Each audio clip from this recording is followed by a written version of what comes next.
നമുക്ക് ഈ കേസിൻ്റെ ഹിസ്റ്ററി അറിയാം. ഇപ്പോൾ നമ്മൾ പലതവണ ഇപ്പോൾ 11 ഇന്നിപ്പോൾ 11ാമത്തെ ദിവസമാണ് കേസിൻ്റെ ഹിസ്റ്ററി പറയുന്നത്. അതുകൊണ്ട് എല്ലാവർക്കും മനഃപ്പാടമായി കാണും. പഞ്ചാബ് എന്ന് പറയുന്ന സംസ്ഥാനം അവിടുത്തെ മൊത്തം പട്ടികജാതി സംവരണത്തിൽ ഉള്ള പട്ടികജാതി സംവരണത്തിൻ്റെ 50% വാത്മീകി എന്ന് പറയുന്ന സമുദായത്തിനും മാത്രമല്ല മുഴവാഹി സിഖ് എന്ന് പറയുന്ന സമുദായത്തിനും പട്ടികജാതി സംവരണത്തിൻ്റെ 50% നീക്കിവെക്കുകയും ആ 50% ഫില്ല് ചെയ്തതിന് ശേഷം ബാക്കിയുള്ള സംവരണം ബാക്കിയുള്ള സമുദായങ്ങൾക്ക് നീക്കിവെക്കുകയും ചെയ്തുകൊണ്ട് ഒരു സർക്കുലർ ഇറക്കുകയുണ്ടായി. ആ സർക്കുലർ ബഹുഭൂരിപക്ഷം വരുന്ന പട്ടികജാതി സംഘടനകൾ പഞ്ചാബ് ആൻഡ് ഹരിയാന ഹൈക്കോടതി. എന്താണ് പഞ്ചാബ് ആൻഡ് ഹരിയാന ഹൈക്കോടതി എന്ന് പറയുന്നത്? പഞ്ചാബിന് സ്വന്തമായ ഹൈക്കോടതി ഇല്ല, ഹരിയാന എന്ന് പറയുന്ന സംസ്ഥാനത്തിനും സ്വന്തമായ ഹൈക്കോടതി ഇല്ല. അതുകൊണ്ടാണ് പഞ്ചാബ് ആൻഡ് ഹരിയാന ഹൈക്കോടതി എന്ന് പറയുന്നത്. പഞ്ചാബ് ആൻഡ് ഹരിയാന ഹൈക്കോടതിയിൽ ചലഞ്ച് ചെയ്യുകയും പഞ്ചാബ് ആൻഡ് ഹരിയാന ഹൈക്കോടതി ആ സർക്കുലറിനെ റദ്ദ് ചെയ്യുകയും ചെയ്തു. റദ്ദ് ചെയ്യുകയും ചെയ്യുമെന്ന് പറഞ്ഞാൽ കോടതി ഭാഷയിൽ പറഞ്ഞാൽ സെറ്റ് അസൈഡ് ചെയ്ത് കളഞ്ഞു. ഇതിൻ്റെ അപ്പീല് പഞ്ചാബ് ഗവൺമെൻറ് സുപ്രീം കോടതിയിൽ പോയി. അതിനെ SLP എന്നാണ് പറയുന്നത്, special leave petition. Special leave petition SLP പോയ സമയത്ത് SLP നിലനിൽക്കത്തില്ല എന്ന് പഞ്ചാബ് ഗവൺമെൻറ് തോന്നി. ആ സാഹചര്യത്തിൽ പഞ്ചാബ് ഗവൺമെൻറ് പുതിയ നിയമനിർമ്മാണം കൊണ്ടുവന്നു. ആ നിയമത്തിൻ്റെ പേരാണ് scheduled caste scheduled tribe backward caste reservation for economic and appointment in service. Okay, economic അല്ല, education and appointment in service എന്ന് പറയുന്ന ഒരു നിയമനിർമ്മാണം കൊണ്ടുവരികയും ആ നിയമനിർമ്മാണത്തിൻ്റെ അടിസ്ഥാനത്തിൽ പഴയ സർക്കുലറിനെ അതുപോലെ പുനഃസ്ഥാപിക്കുകയും ചെയ്തു. അപ്പോൾ ഇവിടെ ആ ജഡ്ജിമെൻറ്റിനെ വീണ്ടും പട്ടികജാതി സംഘടനകൾ പഞ്ചാബ് ആൻഡ് ഹരിയാന ഹൈക്കോടതിയിൽ ചോദ്യം ചെയ്യുകയും ആ ജഡ്ജിമെൻറ്റ് റദ്ദാക്കുകയും ചെയ്തു. അതിൻ്റെ അടിസ്ഥാനത്തിൽ പഞ്ചാബ് ഗവൺമെൻറ് സുപ്രീം കോടതിയെ സമീപിക്കുകയും ആദ്യം റദ്ദ് ചെയ്ത അതേ സർക്കുലർ ആണെങ്കിൽ കൂടി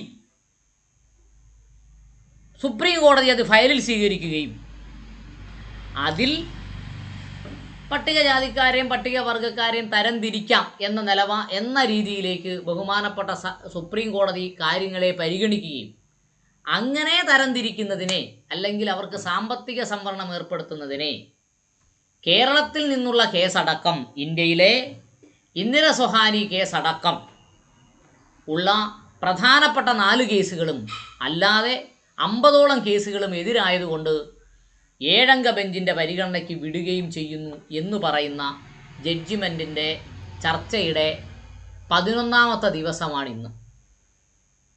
അതിൽ പ്രധാനപ്പെട്ട 3-4 ചോദ്യങ്ങളാണ് നിയമപരമായി ഉയർത്തുന്നത്. ഒന്ന്, സുപ്രീം കോടതിയുടെ പരിഗണനയിലിരിക്കുന്നൊരു വിഷയത്തിന് ഒരു സംസ്ഥാനത്തിന് നിയമനിർമ്മാണം നടത്താൻ കഴിയുമോ? ഇത് ഭരണഘടനാപരമായ ചോദ്യമാണ്. 2, പഞ്ചാബ് ആക്ട് എന്ന് പറയുന്ന ആക്ടിലെ സെക്ഷൻ 4 സബ് ക്ലോസ് 5 എന്ന് പറയുന്ന ആ സബ് ക്ലോസ് പ്രകാരം പട്ടികജാതി ലിസ്റ്റിനകത്ത് തരംതിരിക്കൽ നടത്താൻ ഒരു സംസ്ഥാന ഗവൺമെൻറ് കഴിയുമോ? അങ്ങനെ കഴിഞ്ഞാൽ അത് ഭരണഘടനാപരമായി നിലനിൽക്കുന്നതാണോ? അടുത്തത്, പട്ടികജാതി എന്ന് പറയുന്നത് ഒരൊറ്റ വിഭാഗമാണോ? അതിനകത്ത് ഉപവിഭാഗങ്ങളുണ്ടോ? അത് ഭരണഘടനാപരമായി അംഗീകരിക്കപ്പെടുന്നുവോ? പട്ടികജാതിക്കാർ എന്ന് പറയുന്നത് ഒരു ഹോമോജീനിയസ് ക്ലാസ് ആണോ? എല്ലാവരുടെയും ഇൻ്റലിജൻസ് ബൗദ്ധികമായ ഇടപെടൽ ഒരുപോലെയാണോ എന്നൊക്കെയുള്ള ചോദ്യങ്ങളാണുള്ളത്. ഇത് OBCയെ പോലെ ക്രീമി ലെയർ ഏർപ്പെടുത്തുവാൻ പട്ടികജാതിക്ക് വിധേയമാക്കാൻ കഴിയുമോ? OBCക്കാർ അൺടച്ചബിലിറ്റി കൂടുതൽ അനുഭവിച്ചിട്ടില്ല, പക്ഷേ പട്ടികജാതിക്കാർ അൺടച്ചബിലിറ്റി കൂടുതൽ അനുഭവിച്ചിട്ടുണ്ട്. അവർക്ക് ബൗദ്ധികപരമായ വ്യത്യാസമുണ്ടോ OBCയെ പോലെ? എങ്ങനെ വിവിധങ്ങളായ നിയമപരമായ ചോദ്യങ്ങളാണ് ഇവിടെ ഉയർത്തുന്നത്. ഇതിനൊക്കെ ഇപ്പോൾ ഇന്ത്യയിൽ ആകമാനം നടക്കുന്ന പട്ടികജാതി വർഗ പീഡനത്തിലും കൊലപാതകത്തിലും ബലാത്സംഗത്തിലുമെല്ലാം ഈ പ്രത്യക്ഷ വിഷയത്തിനെ ജനം ശ്രദ്ധിക്കാതിരിക്കുന്നതിന് വേണ്ടിയുള്ള ഒരു തറവേലയായിട്ടാണ് നമ്മൾ കാണേണ്ടത് എന്നാണ് എൻ്റെ അഭിപ്രായം. പക്ഷേ അതിന് വില കുറച്ച് കാണുകയല്ല, അത് നമ്മൾ പരിഗണിക്കേണ്ടതാണ്.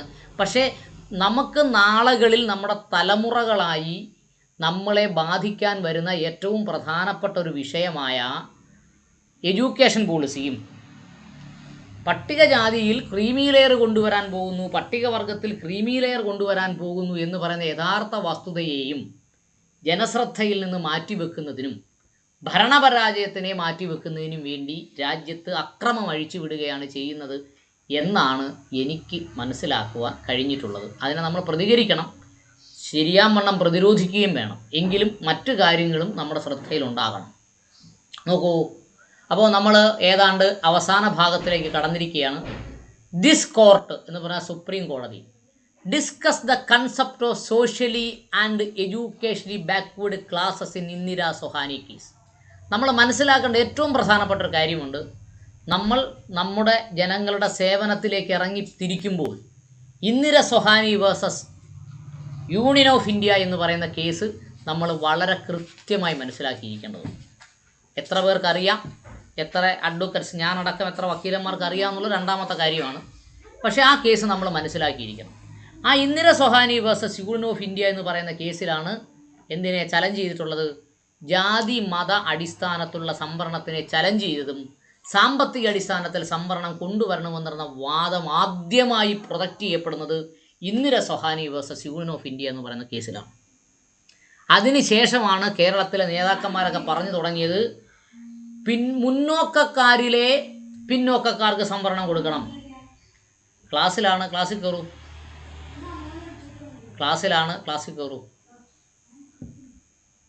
മുന്നോക്കക്കാരിലെ പിന്നോക്കക്കാർക്ക് സംവരണം കൊടുക്കണമെന്നും പിന്നോക്കക്കാരിലെ മുന്നോക്കക്കാരെ സംവരണത്തിൽ ഒഴിവാക്കണമെന്നും നമ്മളെ കൊണ്ട് നമ്മുടെ രാഷ്ട്രീയ പാർട്ടിയുടെ നേതാക്കൾ വാദിപ്പിച്ചത് ഇന്ദിര സൊഹാനി കേസിൻ്റെ ബേസിലാണ്. ഹൗവർ, എന്നിരുന്നാലും ദ കോർട്ട് ഒബ്സേർഡ്, സുപ്രീം കോടതി ഒബ്സേർവ് ചെയ്തു, നിരീക്ഷിച്ചു. In paragraph 781 extracted above the scheduled caste and tribes are admittedly include in the backward classes. നോക്കൂ, 341(1) പ്രകാരവും 341(2) പ്രകാരവും 342(1) പ്രകാരവും 342(2) പ്രകാരവും പട്ടികജാതി ലിസ്റ്റും പട്ടികവർഗ ലിസ്റ്റും പ്രസിഡൻഷ്യൽ ഓർഡർ ആണെങ്കിൽ കൂടി ബഹുമാനപ്പെട്ട സുപ്രീം കോടതി അതിനെ എന്താ പറയുന്നു? അതിനെ ബാക്ക്വേർഡ് ക്ലാസ്സിൽ കൂട്ടിക്കെട്ടാനാണ് ഉദ്ദേശിക്കുന്നത്. അത് എൻ്റെ അഭിപ്രായത്തിൽ ദുരുദ്ദേശപരമാണ്. As such there was no need of discussion that. Supreme കോടതി ഇവിടെ അർത്ഥശങ്കയ്ക്കിടയില്ലാതെ പറയുന്നത് പട്ടികജാതിക്കാരും പട്ടികവർഗക്കാരും എന്താണ്? ബാക്ക്വേർഡ് ക്ലാസ് ആണ്. Thus, അതുകൊണ്ട് the discussion was confined to whether socially and educationally backward classes can be included in 16 subclause 4. അതുകൊണ്ട് ആ ചർച്ച, the discussion was confined. Discussion എന്തു പറയുന്നു? തീരുമാനത്തിലെത്തുന്നു. Discussion was confined. ഡിസ്കഷൻ തീരുമാനത്തിലെത്തി കഴിഞ്ഞു. എന്ന് കഴിഞ്ഞു? To whether socially education backward class can be included in 16 subclause 4. Socially and educationally, സാമൂഹ്യപരവും വിദ്യാഭ്യാസപരവും പിന്നോക്കം നിൽക്കുന്ന വിഭാഗത്തിനെ 16(4) പരിധിയിൽപ്പെടുത്താൻ കഴിയുമോ എന്ന ചോദ്യത്തിന് പറയുന്നു 16(4) പരിധിയിൽപ്പെടുത്താൻ കഴിയും. അങ്ങനെ പെടുത്താൻ കഴിഞ്ഞാൽ ഒരു അപകടമുണ്ട്. എന്താണെന്നറിയുമോ? 14(4) പരിധിയിൽപ്പെടുത്തിയാൽ പറ്റുന്ന അപകടം, അവരെ എന്ത് ചെയ്യാം? സബ് ക്ലാസിഫിക്കേഷൻ നടത്താമെന്നാണ് 16(4) പറയുന്നത്. അതുകൊണ്ട് 16(4) ഒന്ന് വായിച്ച് കേൾപ്പിക്കാം. 16(4) പറയുന്നു, രാഷ്ട്രത്തിൻ്റെ അഭിപ്രായത്തിൽ, രാജ്യത്തിൻ്റെ അഭിപ്രായത്തിൽ രാഷ്ട്രത്തിൻ്റെ കീഴിലുള്ള സർവീസുകളിൽ മതിയായ ഇടത്തോളം പ്രാതിനിധ്യം ലഭിച്ചിട്ടില്ലാത്ത ഏതെങ്കിലും പിന്നോക്ക വിഭാഗത്തിൽപ്പെട്ട പൗരന്മാർക്ക്, അവിടെ ജാതിയെക്കുറിച്ച് പറഞ്ഞിട്ടില്ല, ജാതികളെക്കുറിച്ചും പറഞ്ഞിട്ടില്ല, പൗരനെക്കുറിച്ചാണ് പറഞ്ഞത്. പൗരന്മാർക്ക് നിയമനങ്ങളിലോ തസ്തികകളിലോ സംവരണം ചെയ്യുന്നതിന് ഏതെങ്കിലും വ്യവസ്ഥ ഉണ്ടാക്കുന്നതിൽ നിന്ന് രാഷ്ട്രത്തെ തടയുന്നില്ല. എന്ന് പറഞ്ഞാൽ 16 ക്ലോസ് 4 പരിധിയിൽ പട്ടികജാതി വർഗ വിഭാഗത്തിനെ പെടുത്തിയാൽ പട്ടികജാതിക്കും പട്ടികവർഗത്തിനും അകത്തുള്ള പൗരന്മാർക്ക് പ്രത്യേകമായ പരിരക്ഷ കൊടുക്കുന്നതിന് വേണ്ടി പ്രത്യേക നിയമനിർമ്മാണം നടത്തുന്നതിന് വേണ്ടി രാഷ്ട്രത്തെ തടയുന്നില്ല എന്ന് വ്യക്തമായി പറയുന്നു. അതുകൊണ്ട് വേറൊരു വാദമുണ്ട്, സംസ്ഥാനത്തെ തടയുന്നുണ്ട്, രാഷ്ട്രത്തെ തടയുന്നില്ല എന്നും വാദിക്കാം. അപ്പോൾ രാഷ്ട്രമെന്ന് പറഞ്ഞാൽ സംസ്ഥാനവും പെടും എന്നും വാദിക്കാം. വക്കീലന്മാരുടെ പറുദീസയാണ് ഭരണഘടന എന്ന് പറയുന്നത് അവിടെയാണ്. രാഷ്ട്രമെന്ന് പറഞ്ഞാൽ സംസ്ഥാനം പെടുമെന്നും രാഷ്ട്രമെന്ന് പറഞ്ഞാൽ സംസ്ഥാനം പെടില്ല എന്നും വാദഗതികൾ ഉന്നയിക്കാനുള്ള സ്കോപ്പ് അവിടെയുണ്ട്. രണ്ടാമത് പറയുന്നു, ഇറ്റ് വാസ് ഒപ്പീൻഡ് ദാറ്റ്, ഇങ്ങനെ അഭിപ്രായപ്പെട്ടു, hence of article 16 sub clause 4 is wider than article 15 sub clause 4. 15(4) വിശാലമായ അർത്ഥമാണ് 16(4) 15(4) എന്തോ പറയുന്നു, ഈ ഖണ്ഡത്തിലുള്ള സാമൂഹികവും വിദ്യാഭ്യാസപരവുമായി പിന്നോക്കം നിൽക്കുന്ന ഏതെങ്കിലും വിഭാഗത്തിൽപ്പെട്ട പൗരന്മാരുടെ ഉന്നമനത്തിനു വേണ്ടിയോ പട്ടികജാതി പട്ടിക ഗോത്ര വിഭാഗങ്ങൾക്ക് വേണ്ടിയോ ഏതെങ്കിലും പ്രത്യേകം വ്യവസ്ഥ ഉണ്ടാക്കുന്നതിൽ നിന്ന് രാഷ്ട്രത്തെ തടയുന്നില്ല. അവിടെ വളരെ വ്യക്തമായ ഒരു കാര്യം പറയുന്നുണ്ട്. പിന്നോക്കം നിൽക്കുന്ന പൗരന്മാർ വേറെയാണെന്നും പട്ടികജാതിക്കാരും പട്ടികവർഗക്കാരും വേറെയാണെന്നും 15 ക്ലോസ് 4 പറയുന്നു. അതെങ്ങനെയാ പറഞ്ഞിരിക്കുന്നത്? സാമൂഹ്യമായും വിദ്യാഭ്യാസപരമായും പിന്നോക്കം നിൽക്കുന്ന ഏതെങ്കിലും വിഭാഗത്തിൽപ്പെട്ട പൗരന്മാരുടെ ഉന്നമനത്തിനു വേണ്ടിയോ പട്ടികജാതിക്കാർക്കും പട്ടികവർഗക്കാർക്കും വേണ്ടിയോ ഏതെങ്കിലും വ്യവസ്ഥ ഉണ്ടാക്കുന്നതിന് രാഷ്ട്രത്തെ തടയുന്നതല്ല എന്ന് പറഞ്ഞാൽ 15 ക്ലോസ് 4 പറയുന്നത് പിന്നോക്കക്കാർ പട്ടികജാതിക്കാരല്ല എന്നാണ്. അങ്ങനെ ഒരു വാദഗതി 16 ക്ലോസ് 4 എടുക്കാൻ പറ്റും. മനസ്സിലായോ? It was also observed that ഇതുകൂടി ആ കേസിൽ പറഞ്ഞിരുന്നു. എന്താണ്? Backward classes contemplated under 16 sub clause 4 do comprise some caste. 16 clause 4 പറയുന്ന പിന്നോക്കക്കാര് പല ജാതികളെയാണ് ഉദ്ദേശിക്കുന്നത്. The scheduled caste include quite few cast.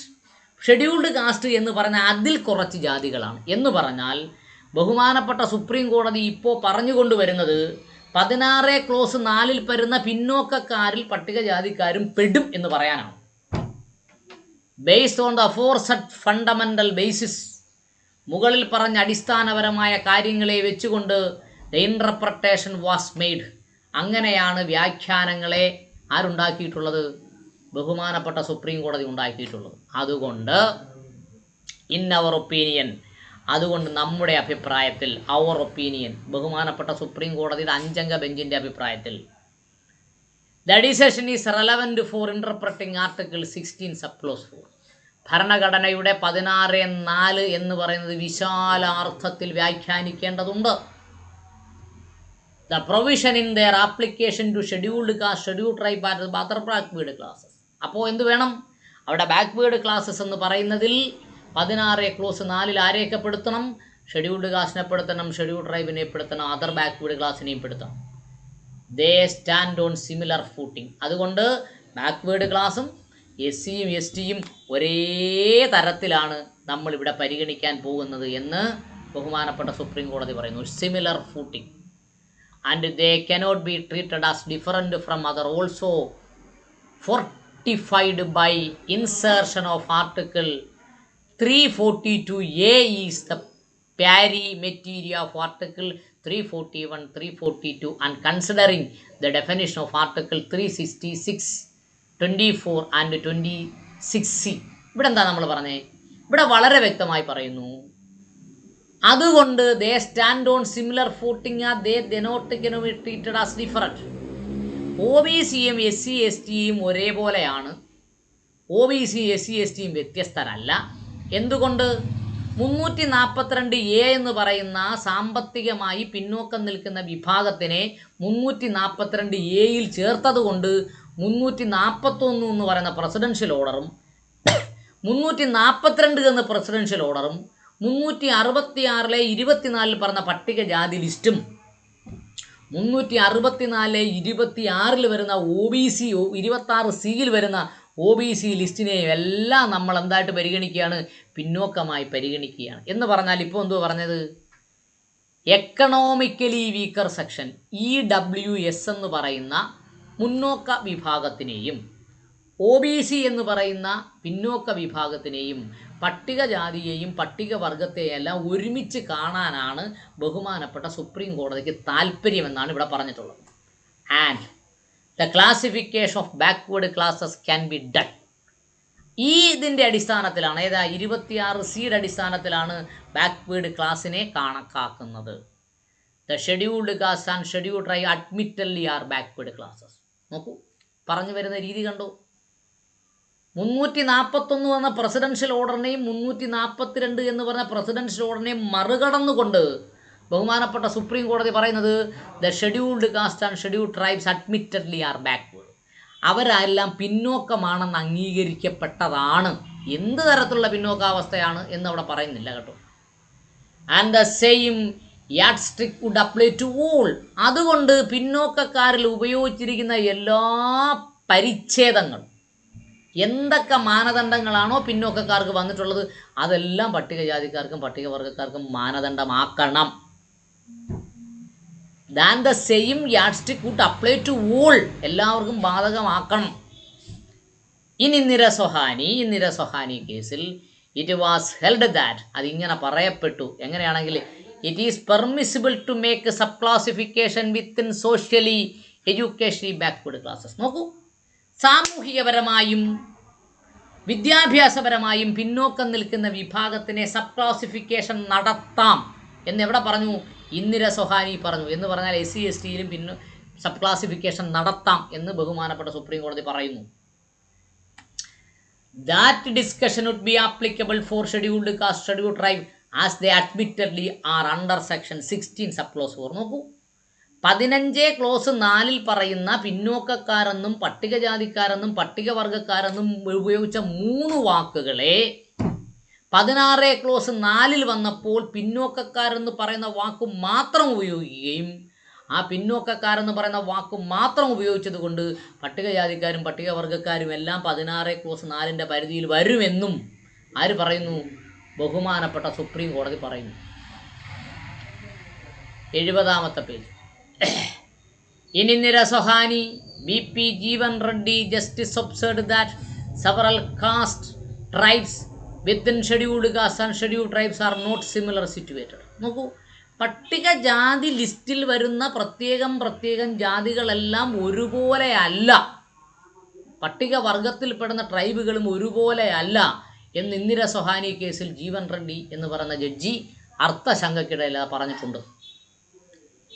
In the name of Thomas, N M. Thomas കേരളത്തിൽ നിന്ന് പോയ കേസാണ്. State of Kerala versus N M. Thomas എന്ന് പറഞ്ഞ കേസിലും it was held that scheduled caste are group of caste, race, tribes, communities or part thereof found suitable to the commission and notified by the president. നോക്കൂ, അപ്പോൾ N M. Thomas എന്ന് പറയുന്ന കേസിലും പറയുന്നത് scheduled caste are groups, പട്ടികജാതികൾ എന്ന് പറയുന്നത് group of caste and group of rice, ഒരു ജാതി കൂട്ടമാണ്, ഒരു ട്രൈബ്സിൻ്റെ കൂട്ടമാണ്, ഒരു റേസിൻ്റെ കൂട്ടമാണ്, ഒരു കമ്മ്യൂണിറ്റിയുടെ കൂട്ടമാണ്. അവരെന്തല്ല found suitable to commission to notify by the president. അത് ഒരു കമ്മീഷൻ ഉത്തരവ് പ്രകാരമാണ് പ്രസിഡന്റിൻ്റെ ശ്രദ്ധയിൽ പെടുത്തേണ്ടതും. Caste is not but the social class of socially homogeneous class. അത് caste is not nothing, caste is nothing but, ജാതി അല്ല ഇവിടുത്തെ പ്രധാനം. പക്ഷെ എന്താണ്? സോഷ്യൽ ക്ലാസ്, സാമൂഹികമായ ക്ലാസ്സാണ് സോഷ്യലി ഹോമോജീനിയസ് ക്ലാസ്. സാമൂഹികപരമായി ഹോമോജീനിയസ് ക്ലാസ്സും എന്നുമല്ല, എന്തല്ല, അവർ ഒന്നല്ല എന്ന് വ്യക്തമായി പറയുക. നോക്കൂ, it is based on occupational group. അതെന്തിൻ്റെ അടിസ്ഥാനത്തിലാണ്? ജോലിയുടെ അടിസ്ഥാനത്തിലാണ് അത് ഗ്രൂപ്പുകളായത്. Its membership is by birth, അത് ജന്മം കൊണ്ടാണ് അതിൽ മെമ്പർ ആകുന്നത്. And they inherit the same occupation. അവർ അതേപോലെയുള്ള ജോലികൾ പിന്തുടരുകയും ചെയ്യും. 38ാമത്തെ paragraph. The question arises whether such classification is providing benefit to all castes can be said to be tinkering with the list under Article 341, 342, 342A in the view of decision of Indira Sohani permitting such classification backward classes and in journalism in which. അപ്പോൾ നമുക്ക് തൽക്കാലം അത് പറഞ്ഞിട്ട് അങ്ങോട്ട് പോകാം. ഇവിടുത്തെ ഏറ്റവും പ്രധാനപ്പെട്ട ക്വസ്റ്റ്യൻ റൈസസ്, ഇവിടെ ഉയർന്നു വരുന്ന question, whether sub classification for providing benefit to all caste. പട്ടികജാതിക്കാർക്ക് വേണ്ടി സംവരണം ഏർപ്പെടുത്തിയത് എല്ലാ ജാതിക്കും വേണ്ടിയാണല്ലോ. അങ്ങനെ ഏർപ്പെടുത്തിയ സംവരണം അല്ലെങ്കിൽ sub classification benefit to all caste can be set to tinkering the list under article 341. എല്ലാ ജാതിക്കും വേണ്ടിയാണല്ലോ സംവരണം ഏർപ്പെടുത്തിയത്. അത് ആർട്ടിക്കിൾ 344 പ്രസിഡൻഷ്യൽ ഓർഡർ പ്രകാരം, 342 പ്രസിഡൻഷ്യൽ ഓർഡർ പ്രകാരം, 342A എന്ന് പറയുന്ന അമെൻമെൻറ്റ് ചെയ്ത് ചേർത്ത 2018 അമെൻമെൻറ്റ് പ്രകാരം in the view of this decision Indira Sawhney permitting sub classification. Indira Sawhney case sub classification permit ചെയ്തിട്ടുണ്ട്. ആർക്ക്? OBC-ക്കാർ. ഓക്കെ. ആൻഡ് ഇൻ ജേർണാലിസം കേസിൽ എന്തിനെ പെർമിറ്റ് ചെയ്യുന്നു? In which it was point that creamy layer concept of exclusion of benefit can be applied to scheduled caste and scheduled tribes. Creamy layer for exclusion. Creamy layer പട്ടികജാതിക്കാരെയും പട്ടികവർഗ്ഗക്കാരെയും എന്ത് ചെയ്യുന്നു? ഒഴിവാക്കുകയും ചെയ്തിട്ടുണ്ട്. ഏത് കേസ് പ്രകാരം? ജേർണാലിസം കേസ് പ്രകാരം. And it does not in any manner tinker with the presidential list. അത് പ്രസിഡൻഷ്യൽ ലിസ്റ്റ് ആയതുകൊണ്ട് അതിനകത്ത് അന്ന് ഇടപെട്ടില്ല എന്ന് ജേർണാലിസം കേസ് ഉള്ളപ്പോൾ 341 342 ഇടപെട്ടില്ല. അതെന്തുകൊണ്ടാണ്? പ്രസിഡൻഷ്യൽ ഓർഡർ ആയതുകൊണ്ട് ക്രീമി ലെയർ അങ്ങോട്ട് പോയില്ല. The caste or group or sub group contained exactly as before the list. ഈ കാസ്റ്റും ഗ്രൂപ്പും എല്ലാം 341 എന്നും 342 എന്ന് പറയുന്ന പ്രസിഡൻഷ്യൽ ഓർഡർ വരുന്നതിന് മുമ്പും നിലനിന്നിരുന്നു. ഓക്കെ. അടുത്തത്, it is only those person within that group or sub group.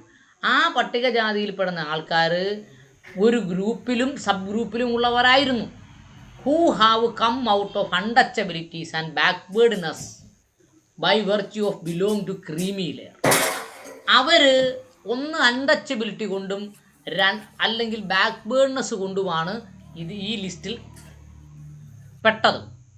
അവർക്ക് virtue of belonging to creamy layer, by virtue of belonging to creamy layer. അത് സമൂഹത്തിലെ ഒരു ക്രീമി ലെയറിന് താഴെ ഉണ്ടായതുകൊണ്ടാണ് പട്ടികജാതിക്കാരും പട്ടികവർഗ്ഗക്കാരും അന്ന് അവിടെ എത്തിയത് എന്നാണ് ഇവിടെ പറയുന്നത്. Who are excluded from the benefit of reservation. അപ്പോൾ ക്രീമി ലെയർ വന്നാൽ അവർക്ക് എന്ത് കിട്ടത്തില്ല? റിസർവേഷൻ്റെ ബെനിഫിറ്റ് കിട്ടില്ല. The $1 million question is how trickle down the benefit of bottom rung. അപ്പോൾ മില്യൺ ക്വസ്റ്റ്യൻസ് ഈ ഏറ്റവും അടിത്തട്ടിൽ കിടക്കുന്നവരെ അപ്ലിഫ്റ്റ് ചെയ്യുന്നതിന് വേണ്ടി മില്യൺസ് ഓഫ് ക്വസ്റ്റ്യൻസ് അന്നും റേസ് ചെയ്തിട്ടുണ്ടായിരുന്നു. ഓക്കെ. പയസാറെ ഇതൊന്ന് ഓഫ് ചെയ്ത് വെക്കണേ. പയസാറിൻ്റെ മൈക്ക് മ്യൂട്ടല്ല. ഞാൻ മ്യൂട്ട് ചെയ്തിട്ടുണ്ട്, ഓണാക്കാതിരുന്നാൽ മതി.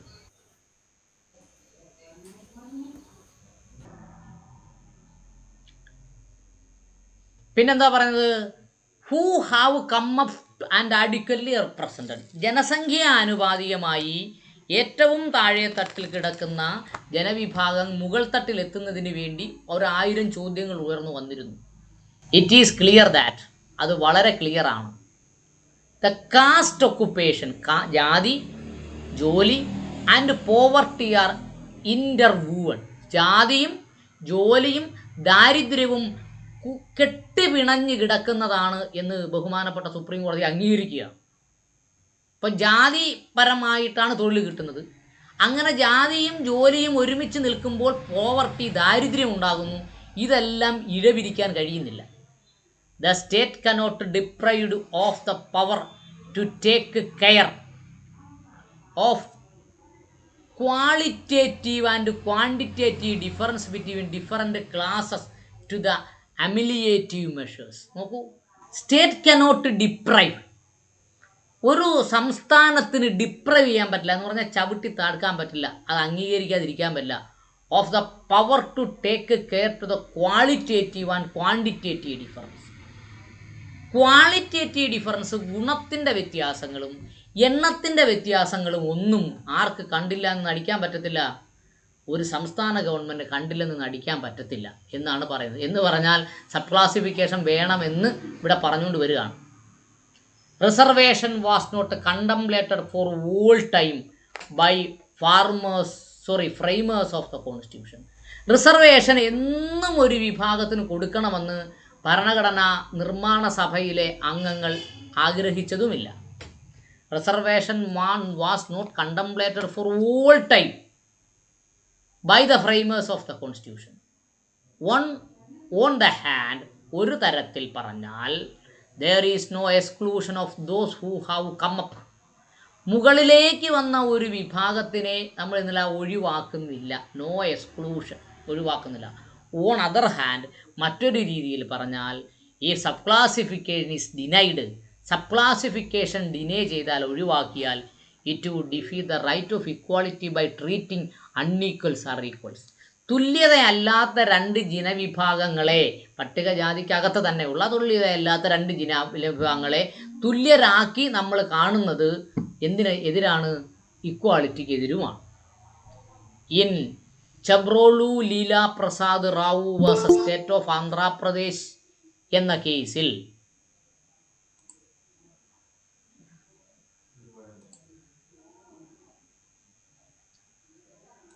കേസിൽ പറയുന്നത് the necessity of reserving list was pointed out relying in Indira Sawhney versus union of India. അപ്പോൾ Indira Sawhney versus union of India എന്ന് പറയുന്ന കേസിലെ അതിനെ റിലേ ചെയ്തുകൊണ്ടാണ് ആര് പറഞ്ഞിട്ടുള്ളത്? മുകളിലത്തെ കേസ് പറഞ്ഞിട്ടുള്ളത്. ആ കേസ് പറയുന്നത് എന്താ? OBC-ക്കാരെ തരംതിരിച്ചതുപോലെ പട്ടികജാതിക്കാരെയും പട്ടികവർഗ്ഗക്കാരെയും തരംതിരിക്കേണ്ടതുണ്ട്. There is a cry and caste struggle within the reserved classes for achievement of reservation in service and education is being enjoyed. നോക്കൂ, there is a cry and the caste struggle. പട്ടികജാതിക്കകത്ത് തന്നെ ജാതികൾ തമ്മിൽ എന്ത് ചെയ്യുന്നു? നിലവിളിക്കുന്നു. ജാതികൾ തമ്മിൽ മത്സരം നടക്കുന്നു, കാസ്റ്റ് സ്ട്രഗിൾ നടക്കുന്നു. എന്തിനു വേണ്ടിയാ? Within the reserved class as the benefit of reservation the service and education is being enjoyed. Service കിട്ടിയവരും വിദ്യാഭ്യാസം ലഭിച്ചവരും, അത് സർവീസ് കിട്ടാത്തവരും വിദ്യാഭ്യാസം ലഭിക്കാത്തവരും തമ്മിൽ സ്ട്രഗിൾ നടക്കുന്നു. Who are doing better hereditary occupation. അപ്പോൾ എന്താ പറയുന്നത്? ഇവിടെ പറഞ്ഞേക്കുന്നത് സർവീസ് കിട്ടിയവരുടെ മക്കൾക്ക് തന്നെ സർവീസ് കിട്ടുന്നു, വിദ്യാഭ്യാസം കിട്ടിയവരുടെ മക്കൾക്ക് തന്നെ വിദ്യാഭ്യാസം കിട്ടുന്നു, ബാക്കിയുള്ളവർക്ക് കിട്ടുന്നില്ല എന്നാണ് ഇവിടെ പറഞ്ഞിട്ടുള്ളത്. The scavengers class given name of Valmiki remain more less where it was. സ്കാവഞ്ചേഴ്സായ വാത്മീകികൾ എന്ന് പറഞ്ഞാൽ തൂപ്പുകാരായ വാത്മീകികൾ ഇപ്പോഴും തൂപ്പുകാരായി തന്നെ നിലനിൽക്കുന്നു. അവർ ഉദ്യോഗസ്ഥരാകുന്നില്ല, അവർക്ക് വിദ്യാഭ്യാസം കിട്ടുന്നില്ല, അവർക്ക് ആനുപാതികമായ ഉദ്യോഗങ്ങളും വിദ്യാഭ്യാസം കിട്ടുന്നില്ല എന്നാണ് ഇവിടെ പറഞ്ഞത്. ആൻഡ് സോ ഓൺ, അതുപോലെ മറ്റു ജാതികളും. Disparity within the scheduled caste is a writ large from various reports. അപ്പോൾ കാസ്റ്റ് ഈസ് എ റിട്ട്. അപ്പോൾ എന്താ പറഞ്ഞത്? ഷെഡ്യൂൾഡ് കാസ്റ്റിനകത്ത് തന്നെയുള്ള ഡിസ്പാരിറ്റി വളരെ വലുതാണ്. ഫ്രം വേരിയസ് റിപ്പോർട്ട്, പല റിപ്പോർട്ടുകൾ, അങ്ങനെ സർക്കാരിൻ്റെ റിപ്പോർട്ടുകൾ കാണിക്കുന്നു. പട്ടികജാതിക്കകത്ത് തന്നെ സാമ്പത്തികമായി ഉന്നതരും സാമ്പത്തികമായി പിന്നോക്കക്കാരുമുണ്ട്.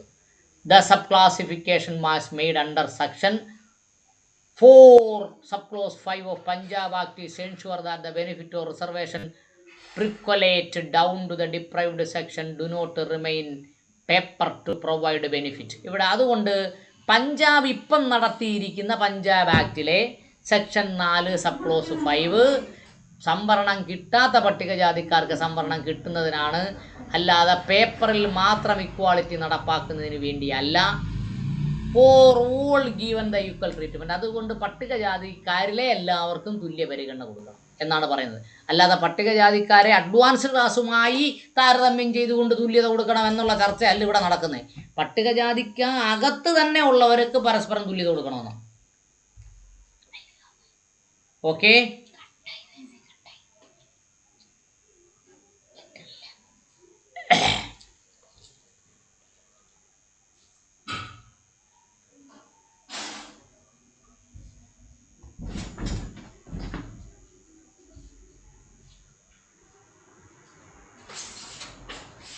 ഒരു minute.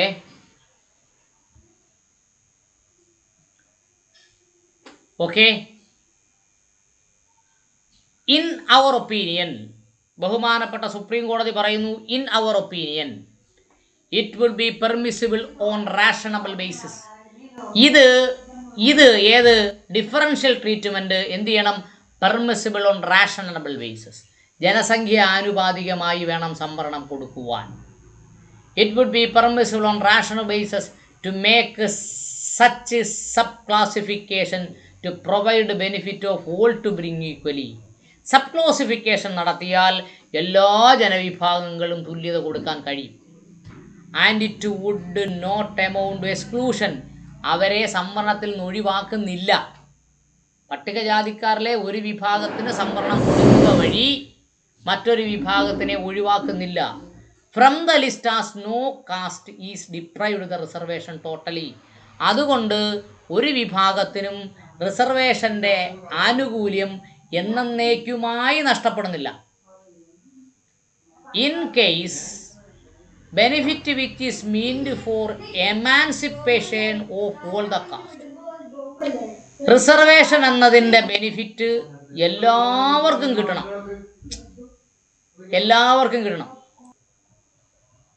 In case the benefit which is meant for the emancipation of all caste, എല്ലാ ജാതികളുടെ എമാൻസിപ്പേഷന് വേണ്ടിയാണ് എന്ത് കൊടുത്തുകൊണ്ടിരിക്കുന്നത്?